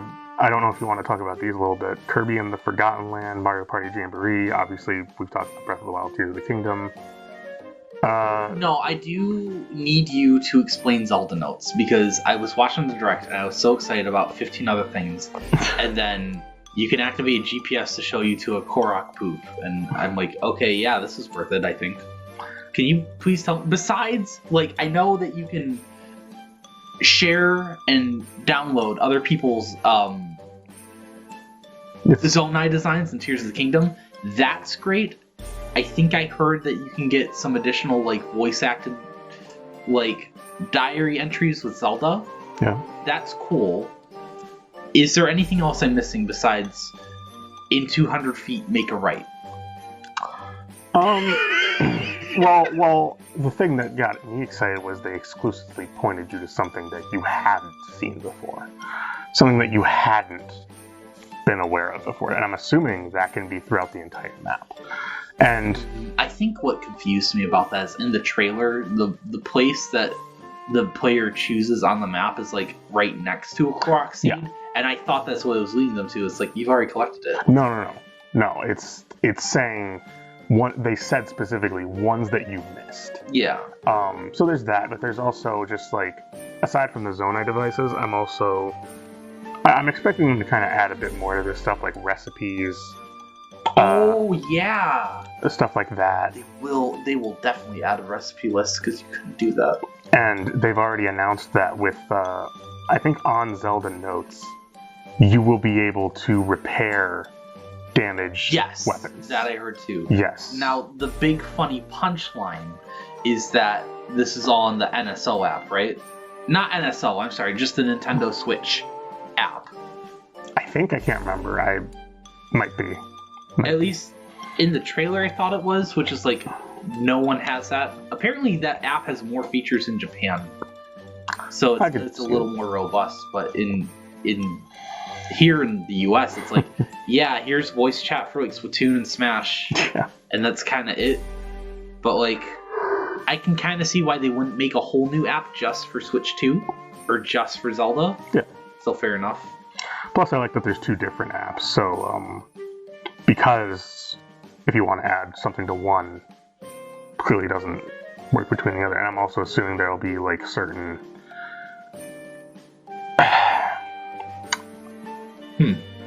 what's the word I'm looking for? Like, I don't know, just certain things that will be kind of exclusive, like, oh, you can use like more amiibo on your phone or something, or you can use, or not on your phone, but like. But I'm a little confused, because you're talking like there's a Switch 2 app, which there isn't. No, I'm sorry. Or do you mean like hypothetically? What I meant to say was that you'll probably be able to like refresh more things on your phone and like get more items and whatnot, or I can't remember what. Oh, like just in Zelda. Okay. Yeah, just in Zelda. Gotcha. Yeah, just in Zelda. But just for those, I just wanted to point out that. But Kirby and the Forgotten Land's getting some DLC. DLC that I thought should have been there a year, like less than a year later than the game came out. I keep wondering if I'm gonna get the DLC or not, because it is equivalent to modes from other games that would have otherwise been a base game. And part of me kind of wishes they would just like start making the next game, and then maybe it could come out sooner. I mean, there might already be one on the way, but like, it is basically a hard mode. Besides like the mode already where like, I think all that changes is you take more damage and enemies are more aggressive. This like changes the level design. Not of every level, but of a good number. and they introduce completely new paths. Like, you take completely different paths through the levels because of these, like, crystal pathways. Yeah. So, like, fair enough. It's not just a palette swap. I think, honestly, the part that has me a little confused is, like, oh, I wonder if they're going to add, like, new abilities. And they've shown, like, one mouthful mode, and it's a spring, and it's like, okay, I was thinking maybe, like, fighter, like, copy ability, or, like, literally anything I think else. they'll probably do something like that, because I can't imagine they just include a mouthful mode. But I watched, like, an hour of Treehouse for Mario Kart, and an hour of Treehouse for Donkey Kong. I'm like, wow, they're really showing off a lot, while not spoiling every surprise. And then I watched, like, 5 minutes of Treehouse footage for Kirby. It's like, yeah, it's Kirby in the Forgotten Land. Yeah. And now the Woofies can terrestrialize. That's cool. I like this Kirby Pokemon crossover. Other than that, I'll probably get it because I've been meaning to replay Forgotten Land. I have a Kirby itch I want to scratch, and I think I may as well play in the new mode because there will be some extra story, some new abilities. They didn't really go into Metroid Prime 4 and Pokemon ZA too much, but I'm kind of just expecting, like... They showed ZA running at a consistent frame rate of a double digit. Which is more than a miracle. That's all I needed, because the textures were never going to be, like, completely redone, but, like, I am legitimately excited. I still don't think I'm going to buy that game right away. Probably not. I do want to point out, because it's the only thing I have to say on Legend ZA, but I'm really excited that they're trying real-time combat. Yeah. I'm really excited that they're trying it. That's good. I hope it works well. Other than that, I don't have a lot to say. I told you for like 2 years now that we would get a Tears of the Kingdom Hyrule Warriors. I've been telling everybody this. I feel like a lot of people haven't believed me. People kept asking, like, yeah, okay, but why? And to me, the answer was money. So here's Age of Imprisonment. Here it is. I just didn't think they would do it because, I don't know, I just never pictured it like that. But there is a part of the thing that confuses me where you're clearly just walking around as Zelda. And I'm wondering if there's going to be an added, like, hub world. Maybe, yeah. Because they kind of showed up the castle, and I'm like, that castle looks very hub world. Like it seems very, very small enough for you to go around and be like, because I'm not expecting there to be like the full scale map like they did in Tears of the Kingdom Breath of the Wild. Because they're probably just gonna say like, oh, go to gate and we'll teleport to wherever we need to go. Yeah. They don't want to. They said it's gonna be canon, which is like, okay, yeah, just like the first, Age of Calamity was canon, but like, yeah, whatever you want to tell yourself to get people to buy it. But do we then want to go into well, canonically, if we're going by the direct, Elden Ring was shown off, Hades 2, Street Fighter 6, I popped for that. Daemon Ex Machina. Forgot about that game. That just got completely trampled over. I think half the people watching the direct didn't even notice that it was a sequel. I think a lot of people saw, oh, like that game I remember seeing a Switch 2 edition. Yeah. No, it's a sequel. Yeah. And no one will buy it. They mentioned Madden and a couple other ones. John Madden. Hogwarts Legacy, I know that's been pretty popular lately. I'm sorry, I don't have a lot to say on the third part. I'm just going through them. Tony Hawk's Pro Skater 3 and 4. Hitman, a new 007 that's being worked on. Yeah. That's apparently weird. That was announced before and we still haven't seen gameplay of it. Great. Bravely Default. Then the Age of Imprisonment. Yeah. And then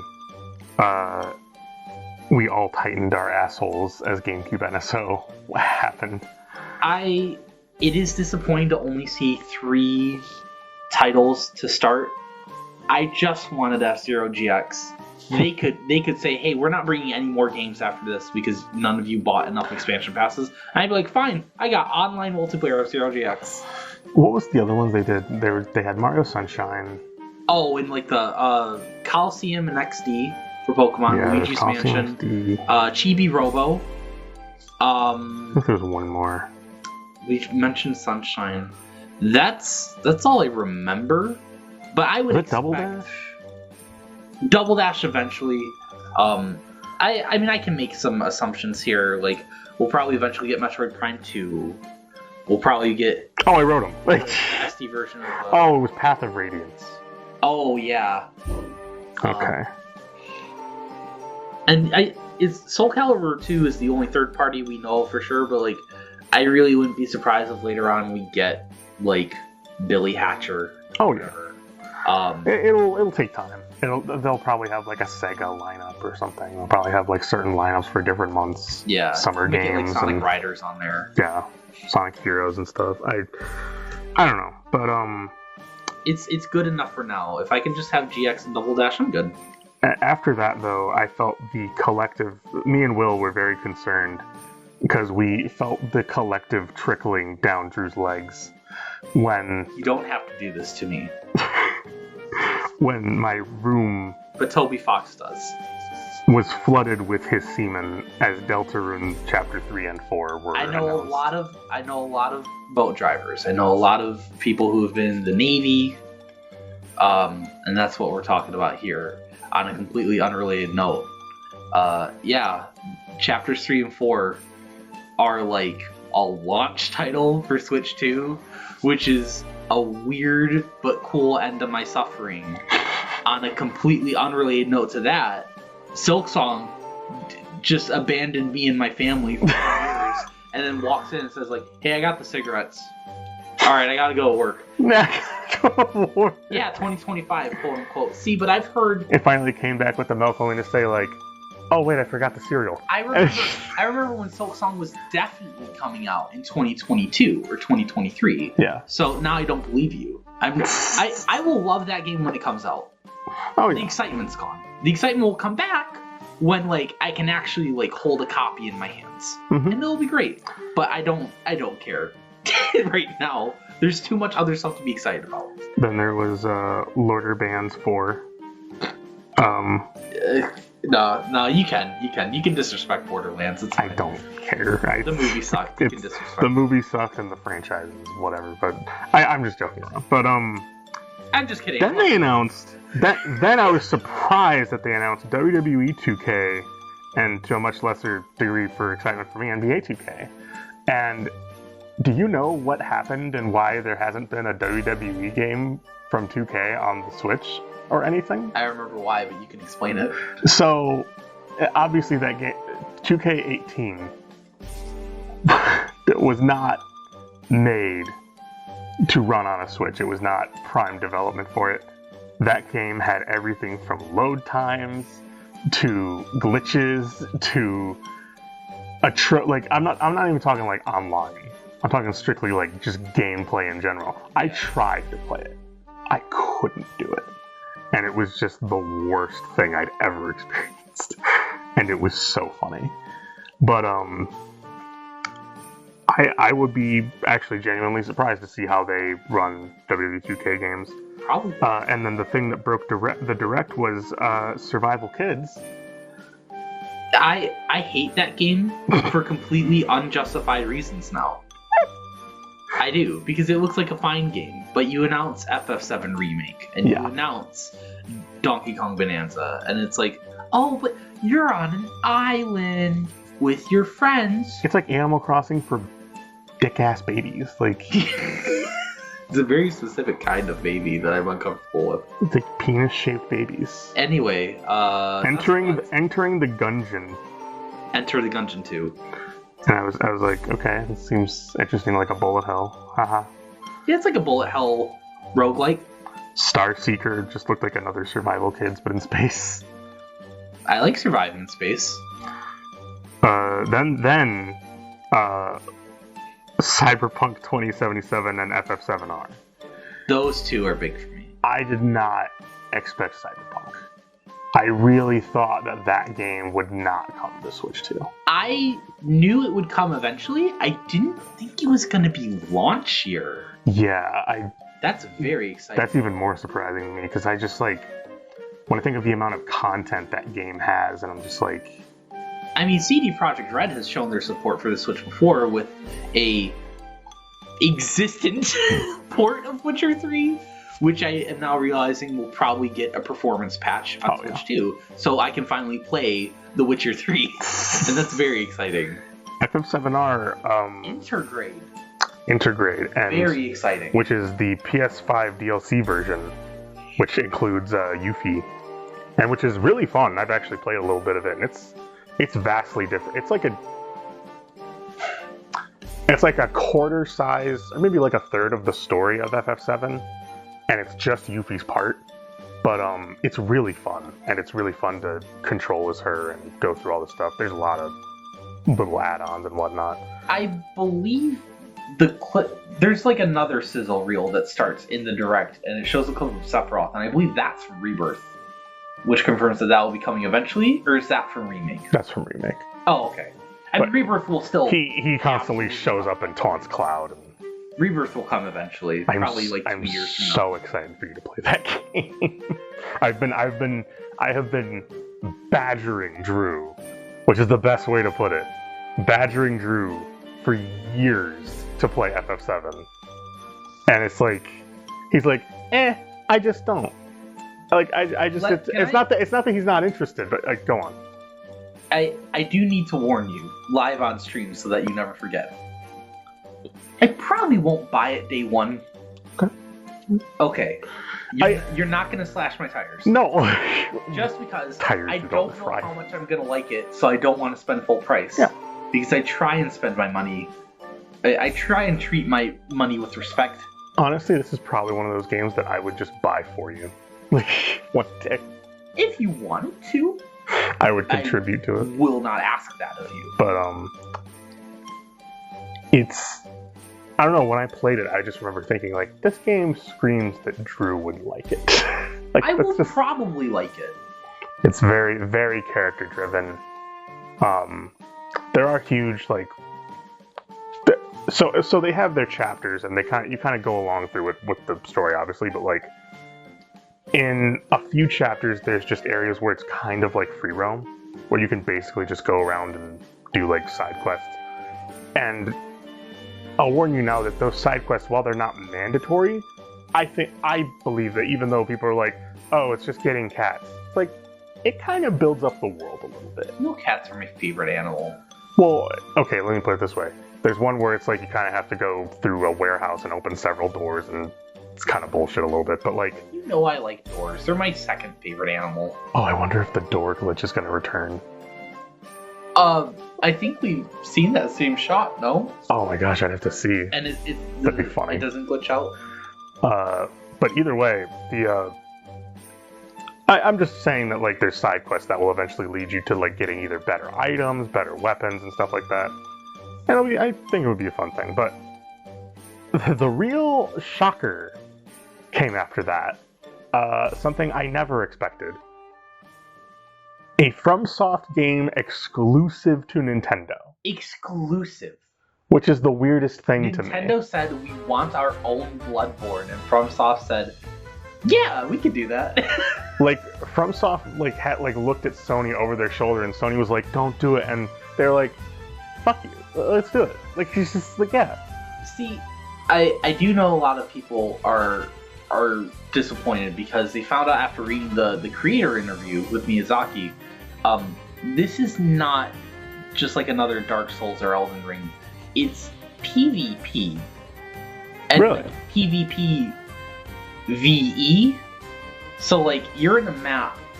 Okay, this is gonna sound stupid, but I think the best way I could probably explain it, if I understand it right, is it's like City Trial. You're competing against each other, but there's like a lot of different things that determine your score. There's a lot of different things you can do besides just kill each other or go kill enemies. Okay. And you can also team up with each other to take on enemies. There will be random events. So it's definitely dynamic. It's not just like 4 of you in a room kill each other now. Gotcha. I don't know if it's gonna have a single player campaign of some kind. It probably will. Probably have because something. There's a story. It might not be amazing, but they'll definitely have something. Yeah. They usually have some sort of thing like that. And plus, they're gonna want you to level up your character to get like new items and stuff. And I've never played a FromSoft game, and having this direct include Elden Ring and Duskbloods is like, I think I'm ready. I've always wanted to play Bloodborne because of the faster movement compared to Dark Souls. Which I didn't even realize I had access to. I tried Dark Souls Same. for a couple minutes. I'm like, I get the intent of the sluggish movement, but Bloodborne looks more interesting. Elden Ring is obviously not quite as fast-paced as Bloodborne from what I've seen, but like it looks like It's definitely a more refined faster paced version. than Dark Souls. Yeah. Yeah, and plus you have the huge scope of the world. I'm ready for it, man. I'm ready to dip my toes in FromSoft. I had also tried the first Dark Souls, and I couldn't get into it. I don't know why. It just wasn't. I completely see the appeal. Yeah, like I'm not gonna shit on it or anything. It was just not for me. Then when people officially went into their second panic attack, or third, depending on your games. There's a glowing slash that goes up and down, and then you wait a couple seconds, and then there's a glowing slash that goes left to right. Oh no, it's the Smash Ball logo. Oh no. Oh no. Yeah, and it's very clearly you can see Kirby's star, and so I kind of assumed right away like it's Air Ride. I wasn't sure it was Air Ride right away. I I- figured it would be a Kirby game and not a Smash game, but I figured it was just too soon for Smash. I would have actually been shocked if they announced a new Smash here. I could have gone either way. I think that this direct was so loaded it didn't need Smash. Now that's a fair assessment. I agree on that. If Smash is one of those games where you announce it a little later in a system's lifespan to be like, hey, renew our interest as well as get all the eyes on our system, I just didn't think it was necessary for this direct. I think is absolutely the next project that Sakurai works on, whether he directs or supervises. He Yeah. will be involved, and it will come out 2027. I don't think fine. Nintendo will want to wait any later. Yeah. But that's a very good year 3 game. We didn't see any gameplay of it. Yeah, which but I kind of understand. I mean, we're but gonna see it down the road. I'm itching for it. I really hope there's like a June direct, like whether it's general or like just for this. I think we're probably gonna get either a June or July direct, like because regardless of when Donkey Kong Bonanza comes out, they're still gonna want to announce a few more games to look forward to for the like once the hype kind of like starts waning down to be like, hey, whoa. Well, see, that's the thing, Focus more. Is Donkey Kong is the latest release date we know of, July 17th, I think. We don't That was know. 27th. No, 17th. I'm sorry. We don't know when Legends EA is coming out. It's November. But then we don't know when Prime 4 is coming out. Probably October or September? Probably either October. Probably. How weird would it be if that was the Christmas release? I don't see it because they know it won't sell that well. Yeah. Which is what's confusing is like, usually Nintendo doesn't just rely on Pokemon for a holiday title. I think it could be justified this year because they'll also be getting a little more than usual from people buying the new system. Even if, obviously system sales aren't the biggest in year 1, but like you'll get people picking up like DK and Mario Kart. Did they have a release date for Age of Imprisonment? I think they said it was winter, so I think you can expect like December or January. Okay.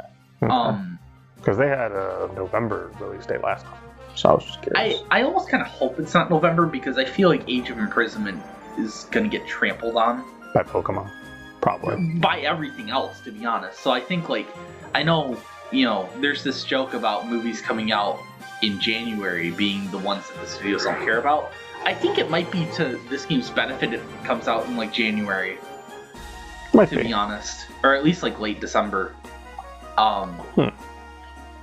I just really want to know what an HD Kirby Air Ride looks like, because it's going to be more than just Kirby has more polygons. I want to see those environments. I want to see new vehicles. I want to see The vehicles we saw in the trailer. See, that's the thing is like the trailer shot is very clearly the first track from Air Ride, or at least heavily inspired by it. Yeah. And you see that that crate looking box vehicle, and that's straight from the first game. Yep. So I don't think we even saw a single new vehicle. Which, well, we're gonna. for sure we're gonna. Yeah. But I keep wondering, like, how big of the scope is this gonna be? Because to me, Kirby Air Ride, and this is not a bad thing. I'm speaking on it more observantly, but like, that game gets a lot of use out of not a lot of content because of like the mission board, which works for that game. But I keep wondering, is it going to be the same for this game? Or is there going to be more than like 8 tracks, more than one like city trial map?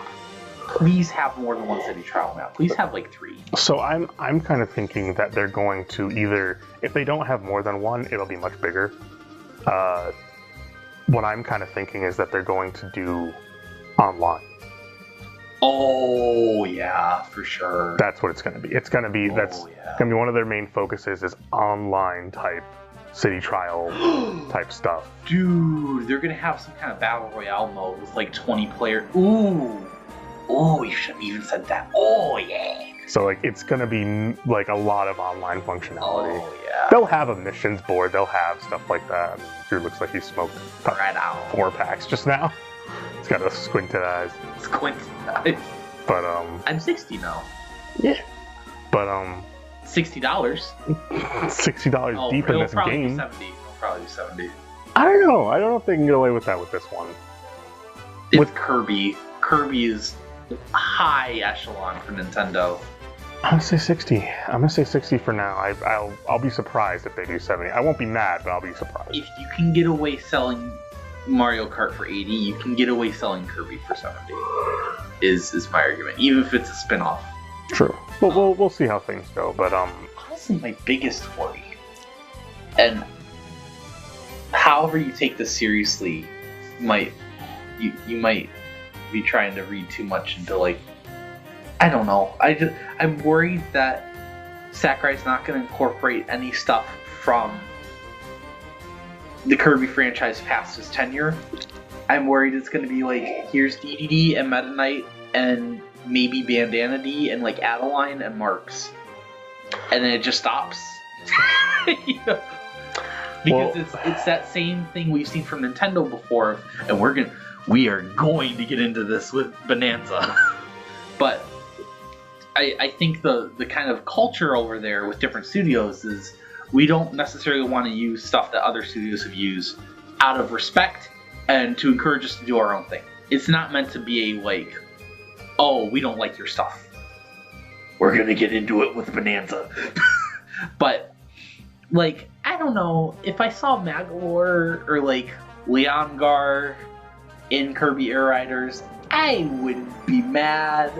I'd be pretty happy. Well, can I just say, I think you're definitely going to get like smaller characters, stuff like Magalore, Marks, and like probably Susie. You're definitely going to get small characters like that. Yeah. Because the way I look at it is, first of all, why would you cripple yourself on money? And second of all, yeah, my only argument against it would be power-ups, because you could, in Kirby Air Ride, slash at certain things to get power-ups, I believe. Yeah. But you also... Why not just do the same thing for the characters? If it's just an item thing that you get, why not just give Magalore a little link cap? Well, the way that it worked in Kirby Air Ride is Meta Knight only ever had a sword and DD only ever had his hammer, and I think that would be the route they go down again, is like Magalore just uses his like psychic powers. Susie uses tech. Taranza uses spider webs. It could be. But then you can always play as the multicolored Kirbys if you also want to be using copy abilities, and player one has already chosen Kirby, which I think that's a perfect balance. It's like you're not only giving you more options for single player, but also multiplayer. I will concede, Magalore wearing a link hat would be cute. And he does use sword, as of Magalore Epilogue. Mm-hmm. He's got that big meanie sword to kill a giant space alien tree from another dimension. Okay, Donkey Kong Bonanza. Can we talk about Donkey Kong Bonanza? I've been waiting like 5 years to talk about Donkey Kong Bonanza. Oh, ooh. Go for it, buddy.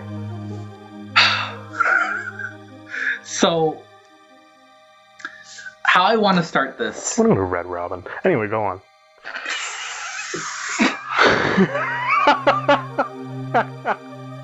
So that's what you meant by Bunger. Yeah. Thanks. Bunger, oh hunger, my quest is longer. Dolph Lundgren. Get it out of your system. Do you remember when Gunger went Stunger on the Dunger? I try not to dominate conversations. I hope people understand that I'm just very passionate about these things. I don't know how much you care about Donkey Kong Bonanza. Wrong. Please don't. You're the one editing it. You can deal with that. That's fine. That didn't even come out that loud. Okay. I think it canceled out. Yeah. Yeah. But I'm happy to be here. Sometimes. I'm gonna get K. Rool on this game. Okay. So, I'll get to that, but first, it's gonna take 5 hours. And I'm only half kidding. Where I want to start with this is by telling you about what we currently know as Donkey Kong Freedom. Okay. Take me for a ride. Remember when that 19th Skylanders game or whatever had Bowser and Donkey Kong for literally no reason on Wii U? Well, after that, Nintendo and Vicarious Visions talked and said, what if you guys made the next Donkey Kong game? Because right now, Retro has finished with Tropical Freeze and they're currently working on their own game, which would end up being canceled, but they didn't know that now in probably 2015, 2016. And Vicarious Visions was making, from what little we know now, a kind of more open Donkey Kong game that would have involved a lot of rail grinding at the very least. Okay. A big open environment about Donkey Kong saving a forest from industrialization, probably from the Kremlings. Yeah.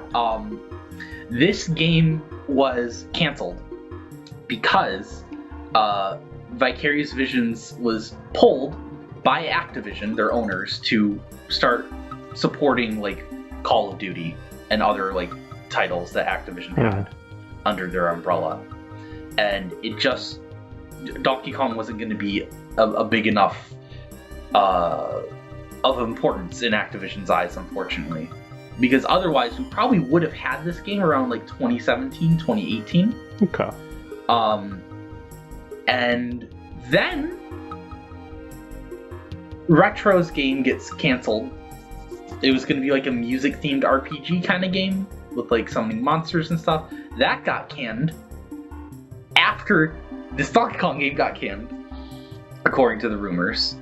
And then, around the same time frame, rumors start emerging that Nintendo is going to internally make the next Donkey Kong game. And if I remember correctly, this was before Retro even got put on Metroid Prime 4. I think at this point in time, Prime 4 was still being made by Bandai Namco. Okay. And it was only a couple years later it shipped development. So, all of this is to say, people have been asking, why is Donkey Kong not even gotten a single spin-off since 2014? Besides these HD Switch versions. And it's because Retro's been trying to do their own thing. And failing, because now they're working on Prime 4. And I think Donkey Kong has been exclusively under the purview of Rare from the early mid-90s to early 2000s. And then they got bought by Microsoft. And then, a couple spin-offs on GBADS. And then DKC Returns from Retro. And then you get a sequel from them. And then now Retro's doing their own thing. I think after that long, this 20-year period, Nintendo's we have some ideas of what we could do with Donkey Kong, and we don't want fans waiting forever. We don't want Donkey Kong to I don't remember the phrase, but like just moving from house to house every couple of months, you know? Like, oh, what third-party developer is it with this time for another 10 years, and then we don't know the fate of DK. You know what I mean? Yeah. I think that's Nintendo's perspective here. But clearly, Nintendo cares about Donkey Kong because, I mean, Donkey Kong's getting a theme park, right? K. Rool was one of the biggest announcements for Smash. Nintendo never intended for DK to soft die or take this long of a break. Yeah. And it's not like Star Fox or F-Zero where it's a game that's going to sell 1 million copies no matter what you do, and then Nintendo scratching their heads like, we don't even know what to do next. That's going to catch people's attention. Donkey Kong's big. It's bigger than Pikmin. It could be bigger than, or at least as big as like Kirby. I think this is the start of a new era. And I don't know that this is the only kind of Donkey Kong that we'll see. I think we could still get some outsourced games from companies like Retro. We could get some 2D, some 3D. We could get the old design, we could get the new design. Eventually. But I think the reason that, because that's the biggest question about Bonanza is, why does Donkey Kong have this redesign? I've seen a lot of mixed opinions on it, which I understand, but ultimately I think it's because internally Nintendo still really likes the arcade Donkey Kong. And even though in Rare's games they made it so that arcade was cranky and like their Donkey Kong is like the new one, I think to Nintendo, Donkey Kong in spirit is still Donkey Kong. Yeah. And I like it. I understand people not liking the redesign, and I think really the big problem people have is it feels like a personality shift. It's not so much a design, but it's like Rare DK was cooler, I guess. He was more kind of laid back and cool. Yeah. This one is way more off the wall Saturday morning cartoon. But I've never liked that personality for DK. It fits Rare's games. But when I think of Donkey Kong, I think of arcade Donkey Kong. And I think of him as a big gorilla that causes a bunch of havoc. So this new redesign and the way that he acts fits better for me. Yeah. I do hope that Rare DK sticks around. And for what it's worth, I think it will, because notice that the theme park doesn't use the Bonanza redesign. Yeah. And the most I can come up with for like Devil's Advocate is like, well, they want to reveal the theme park before the game. They didn't know when the game would be done. But like, I don't know, man. Well, this redesign comes from the movie. Well, but the movie redesign either comes from this or let me put it this way. Both the movie and this redesign come from arcade Donkey Kong. That's the whole point.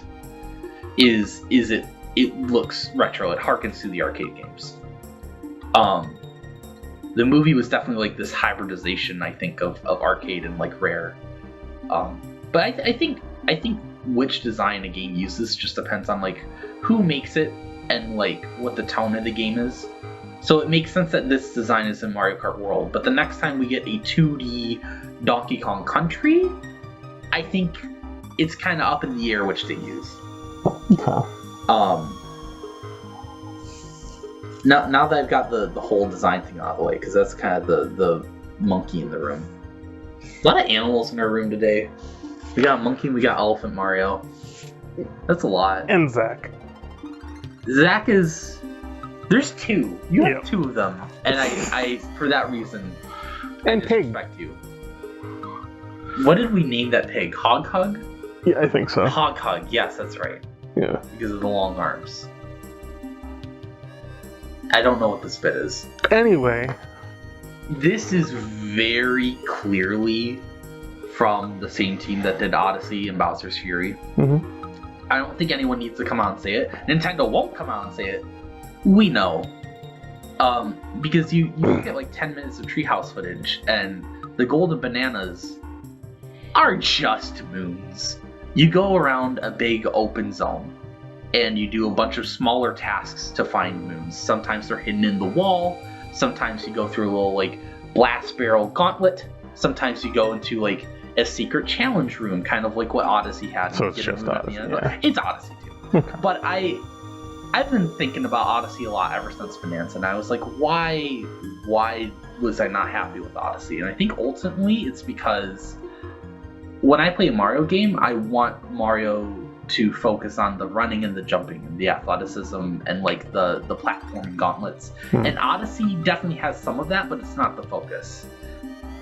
Odyssey's big, like, and I don't mean this in a negative way, but like gimmick. Like what made Odyssey stand out was you can use your hat to possess new enemies, and all of those enemies could do like one or two things. And it never expanded on Mario's moveset. It completely changed. And then you would go back. And I know Mario had that one string of like mid-air cap throws he could do, but it felt like the one thing he could do, and it was cool. But I feel like the rest of Mario's moveset was limited. I wish he were a little faster. I wish his wall jumps were higher, that kind of thing. I do like the ground pound jump. The ground pound jump was cool, but I kept wishing there was more like it. Yeah. Spinning cap throw, but that's kind of difficult with the two Joy-Cons. Yeah.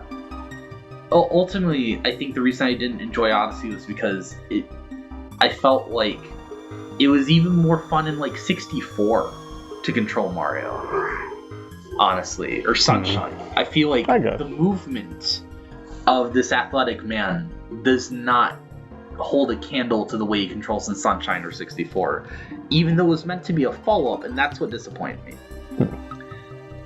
This is a Donkey Kong game where, like, I don't know how else to put it. They've really evolved, I think, both arcade and rare DK. They've taken the best of both worlds, and how they want you to feel in this game is, it's like if King Kong were the size of a gorilla, because you're tearing everything apart. People have likened this to like a Hulk game. I think that's another really good comparison. Yeah. You know, you could say whatever you want about DK's personality change and how he's less cool and more happy-go-lucky and dopey. He's strong. That is something that has been consistent through DK, but it feels more emphasized here than it's ever been. You are tearing apart walls, you're tunneling through the ground, you are carrying slabs of rock. Riding them. Yep. Spinning them. Like, just... You feel like a powerhouse. And when I imagine a 3D Donkey Kong, I think this is what I wanted, but wasn't sure I would get. Yeah. You feel like a powerhouse, and this is why I know I'm going to love Bonanza, whereas I'm really mixed on Odyssey. Because there's a lot of stuff about Odyssey I like, but for a 3D platformer, if the movement isn't there, I'm losing interest. Fair enough. This DK, he is strong, he is fast, he is a mobile freight train. He can climb too. There will be one part of this game where you climb a tower. Oh, sure. Like King Kong. Of course. How much of a tie is there'll be a King Kong? I don't know, but there'll be a something, what is it, 75 meters reference? Probably, yeah. Which there already is one in Mario Kart World. I think a big reason people are afraid of the new design of DK is they don't want rare DK to die.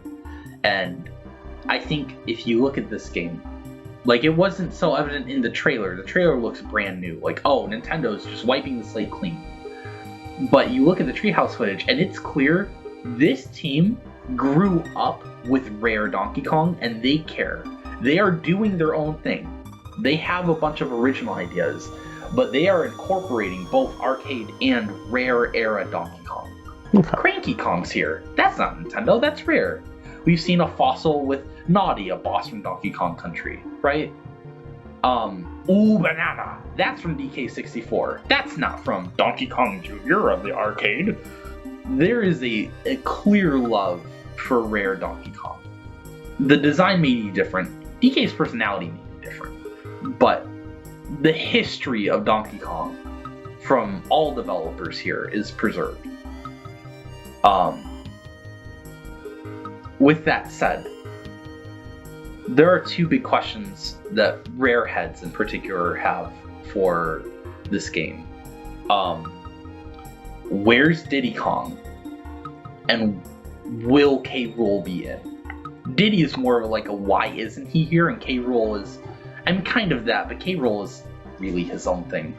to get Diddy Kong out of the way, we've seen Cranky. If we've seen Cranky, Diddy will be in. It'll probably be like a.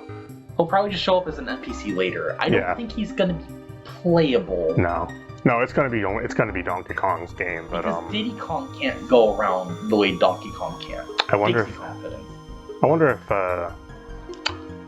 Diddy and Dixie could go out on like you could like send them out on like adventures to be like, hey, go get like some more bananas or whatever. I don't know. That could be. See, that's another thing is we know animal buddies are coming back because Cranky, when talking to Donkey Kong in the Treehouse demo, he mentions Rambi by name, and Rambi's name has a Rambi head icon next to it. You can ride Rambi. Yeah. And we've seen ostriches. You're going to be able to ride Espresso, and we're probably going to get like Squawks and On Guard. At the very least, like those like 4, because they're like the most famous animal buddies. They're back. If rare Donkey Kong was dead, why wouldn't there be animal buddies? They might also do just a thing where it's like Diddy will just come out and he might be like the annoying fetch quest where he's like, hey, Donkey, I'm gonna go hide, come find me. Like, just... I could see that with Diddy Kong, yeah. There's a number of things you could do with Diddy Kong as an NPC. I don't think he's not gonna show up, though. He's going to be in, we just haven't seen him yet. Yeah. I get why it's weird that they haven't shown him yet, but like, we've only seen like the intro area and like the first very level of the game. Mm-hmm. I don't expect them to show everything. That Cranky Kong was even just hanging out, not in the hub world, but in the first level. It's like, oh, well, it's nice to see him back, you know? Mm-hmm. Cranky has this other thing, though. And I'm not talking about mentioning Rambi. He mentioned something that they did not show off in the Treehouse demo. When they saw... Or I'm sorry, I misspoke about the Rambi thing, but during Treehouse, they saw Cranky Kong and said, yeah, but we have other things to do. We're not going to talk to him. We were like, what's going on? People playing the Switch 2 experience, that's where footage of Cranky comes from. Okay. And he mentions, if I may find the quote here. Here we go. When I heard there was a banana bandit on the loose, I knew who to blame. Just had to suss out where he ran to hide. There are 2 banana thieves I know of. One is Tiki Tong from TKC Returns, and no one cares about him. And there's no sign that the Tikis will come back, which is fine. Mm-hmm. There's only one other. It's K-Rool. Mm-hmm. And I have a couple theories about what's going on in this game. That doesn't, explain the entire plot before the game comes out or anything. But I want to start with the Kremlings. I don't think K-Rool is just going to be some like, oh, I'm a secret boss, haha, if you got all like 50,000 golden bananas, you can fight me. No, I think K-Rool is behind Voidco. It could be. Because I noticed something last night just before I went to sleep. I was reading through comments of like the K-Rool conspiracy theory videos, and someone pointed out the little monkey guy, the little freak. The banana he's holding, it's a phone. Oh, is it? It's a phone. And he could be talking to anybody. But there's a lot of little other things I keep thinking about that make me think K-Rool is behind Voidco. First and foremost, that intro scene where you see Voidco on the cliff, they have a bunch of, they're not called Kremlings, but crocoids next to them. The golden skeletal crocodile enemies with like the rock shields and stuff. Okay. They're not called Kremlings, they're called crocoids. Okay. But they're made of gold. And I started using my active imagination. And I thought about how the whole premise of this game is off the shore of BK Island, the monkeys find Banandium, this new resource. It's not just valuable, it's powerful. It can be used to power things. And I was thinking about like, oh, well, why does Voidco want Banandium? What are they doing? They seem to have their own tech that may or may not be using Banandium with like that sealing tape. which we'll get to in a bit. But clearly it's meant to be this desired resource that can be used for evil things. And we've seen this before. Like in DKC2, the Kremlings are powering Crocodile Isle with some ancient ruins. I don't necessarily think this is that same thing, but I think it harkens back to that concept. I think what's going on here, or at least a piece of the puzzle I feel like I figured out, is the reason these crocoid enemies you're fighting are golden and skeletal is because this is an ancient tribe of Kremlings. We're already dealing with ancient stuff because we have fossils. This game is very clearly channeling Journey to the Center of the Earth. Okay. Where you go underneath the earth and but it's like open air, it's not just dirt. Oh, there's dinosaurs here. What's going on? I know some stories like that have like ancient civilizations. I think these are an ancient crocodile race that were cursed Midas style for their greed, which is why their skeletons are golden. I think they have been cursed to be golden and undead. And whether or not K-Rool knows of that legacy, he knows that the monkeys have opened up a Banandium mine, and he's like, oh, I want that. Because he's a king, he wants everything.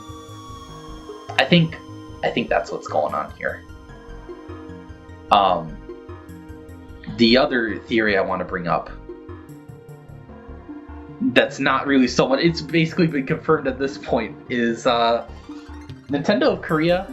Can I thank you real quick? Because you accidentally leaked a huge plot detail about this game. And I'm really excited. So let's do some setup here.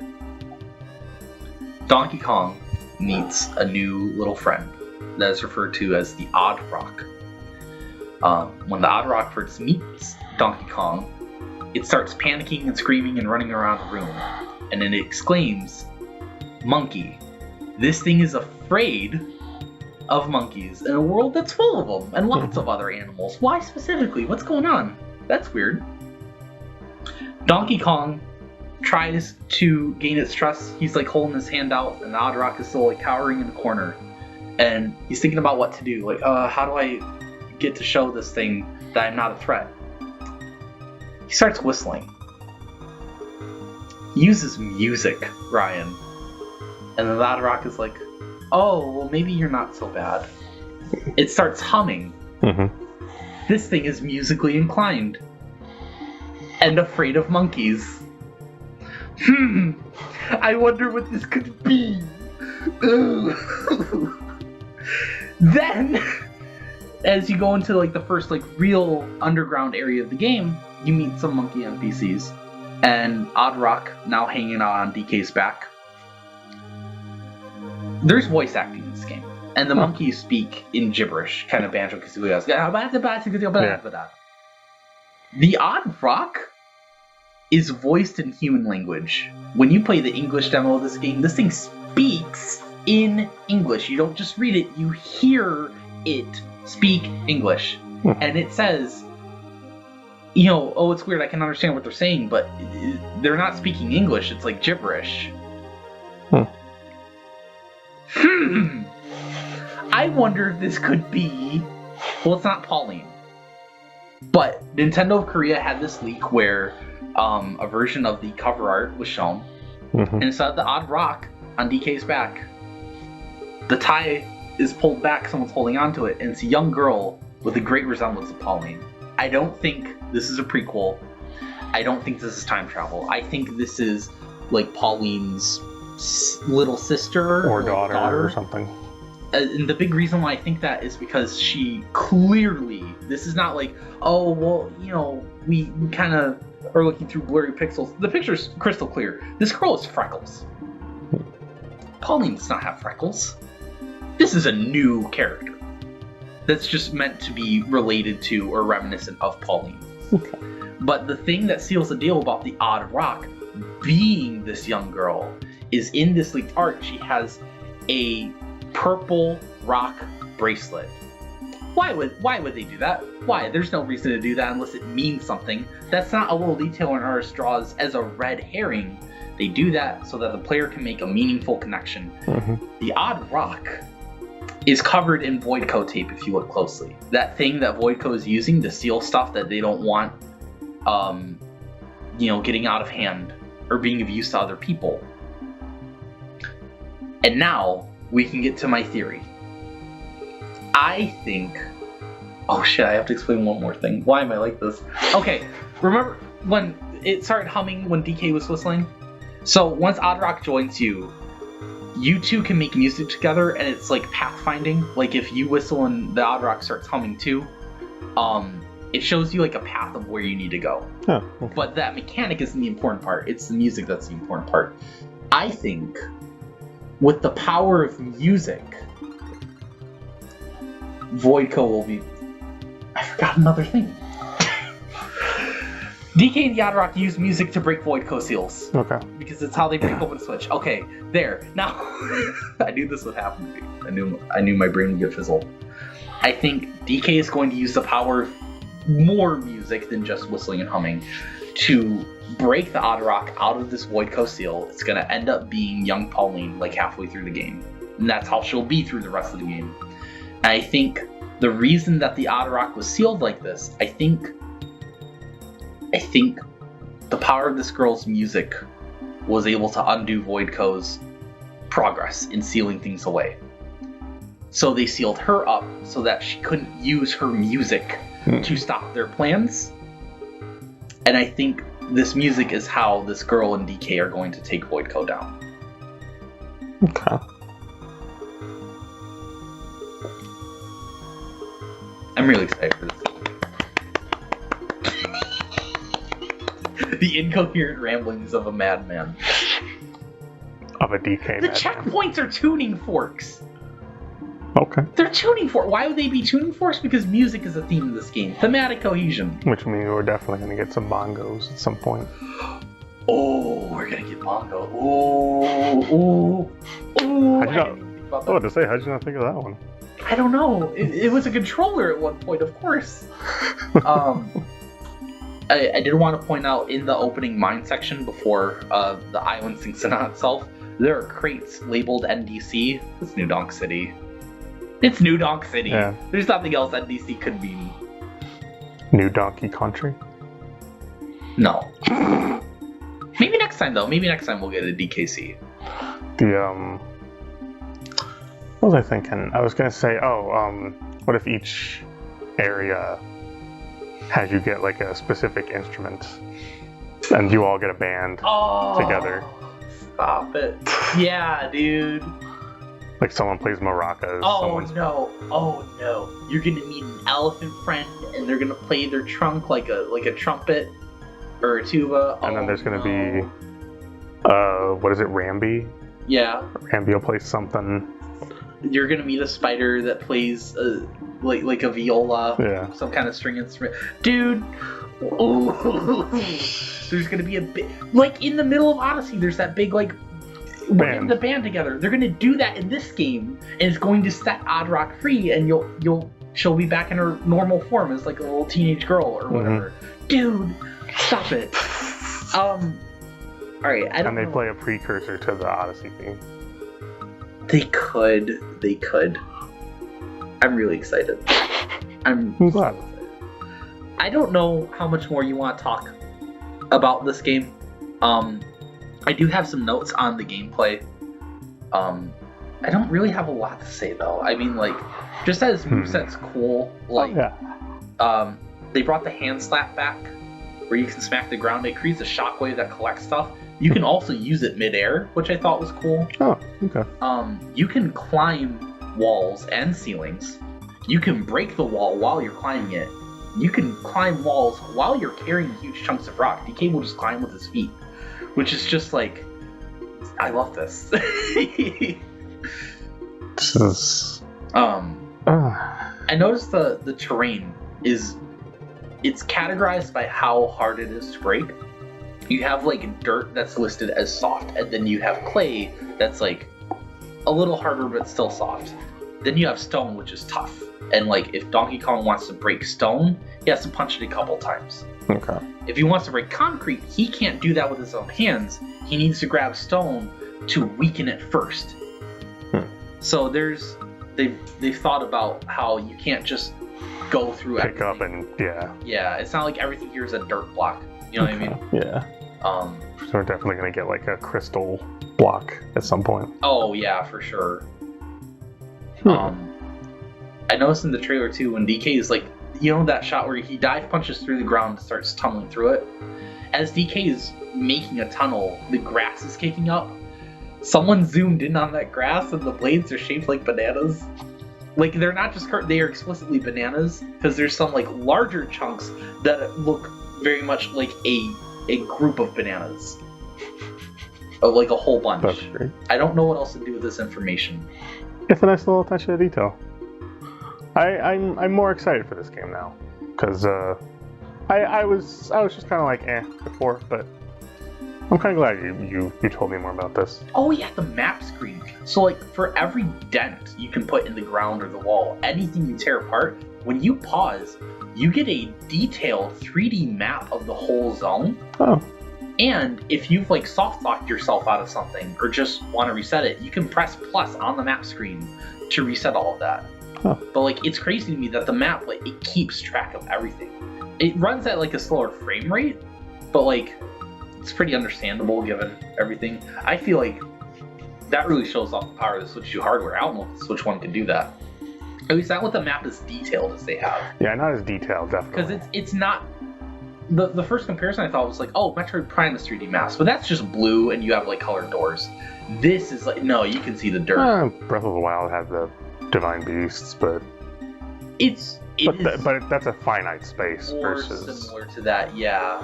That's a finite space though versus a whole map. So Yeah. they probably couldn't have handled that. I noticed DK has directional punches. You press X, the top button, to punch up, Y for forward, and B for down, which I thought was interesting. They really want you to be able to kind of like dig anywhere. Which again, I think that's just really fitting. Like they took this idea of, hey, what if Donkey Kong but journeys to the center of the earth? And they're like, okay, mining and then digging.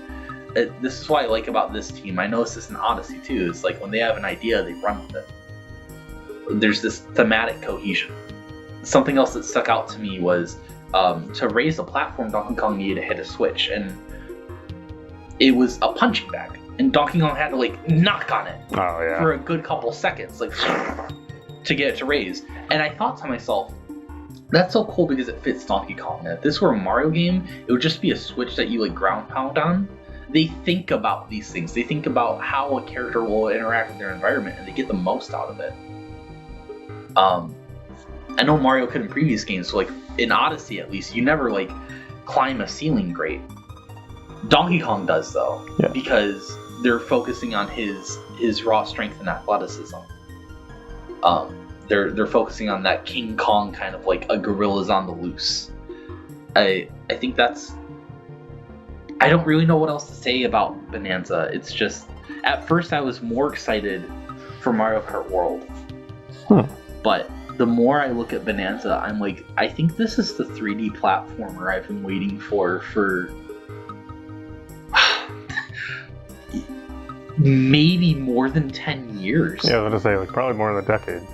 Because even as much as I like Galaxy 1, 2, and 3D World, like, no, this is a step above. Don't fool yourself into thinking it's not. Honestly, just between Mario Kart World and Donkey Kong Bonanza, this is the most excited I've been about Nintendo in maybe like 10 years or so, honestly. Because like, yeah, the first year of the Switch had a good lineup. You had Splatoon 2, you had Breath of the Wild, and Xenoblade Chronicles 2. But I feel like the only reason people are saying that year might be better than this one is because Breath of the Wild was new. But I don't know, for me... also just the prices, but... Like, Odyssey wasn't like a new leap for Mario, it was just like, it was big and it was new, but it wasn't a leap. Mhm. So Zelda was the one franchise that was taking that whole leap. But to me, Mario Kart and Donkey Kong are both taking those big leaps. And we have Metroid Prime 4 back, and Pokemon is trying real-time combat. This is a very exciting year for Nintendo. Mhm. Not for our wallets. Not for our wallets, but I will be there to comfort my wallet. Mhm. I will get it a cup of hot cocoa. I can tuck it into bed.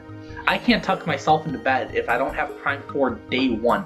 By the way, you can play that game. See, now I'm excited again. It's happening. I'm literally 6 years old. You can play that game with a normal controller setup like you could on the GameCube with Prime. Or you could use gyro controls like you could do with Prime 3 and Prime Trilogy. Huh. Or you can use mouse controls, which you can start and stop at any point. They're letting you play this game any way you can. That's good. And the quality and performance mode, it's insane. This is a crazy year to be a Nintendo fan if you have money. Yeah. If you don't, I'm sorry. I don't have a lot. I'm going to be saving up a lot. We've been saving up for equipment for the channel. Yes. I know our audio is not exactly peak. Maybe we could do a podcast about that one day. I think this is that podcast. Because they've already listened to us in a 240p 2007 YouTube video for 2 hours, 20 minutes now.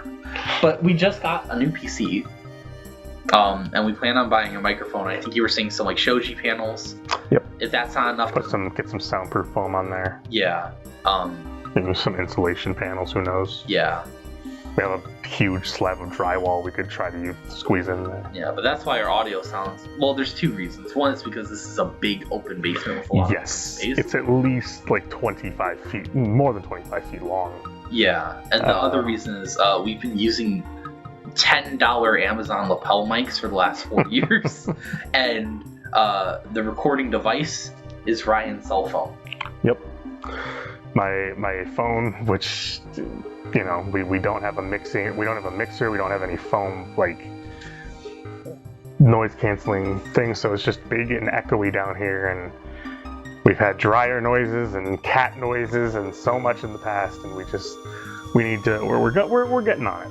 We're getting on it. It's a trying process where we're doing the best we can, but I'm also very excited about just our progress, as well as like how much time we are taking with these things. So, and how much time I'm taking to eat this vanilla Kit Kat. It's a very good Kit Kat. Anything else you want to cover, Drew? The American version of the Direct accidentally leaked that we're getting a Switch version of Woolly World. Switch 1. They'll probably come with performance enhancement. I know we really glossed over Rhythm Heaven Groove. I don't have anything to say besides I'm excited for it. Yeah. I'm very excited for Tomodachi Life. And that game is clearly running at like 20 frames a second or something around there. Doesn't look that great. That will inevitably be a game that gets a performance patch on Switch 2, and then I will enjoy that game a lot more.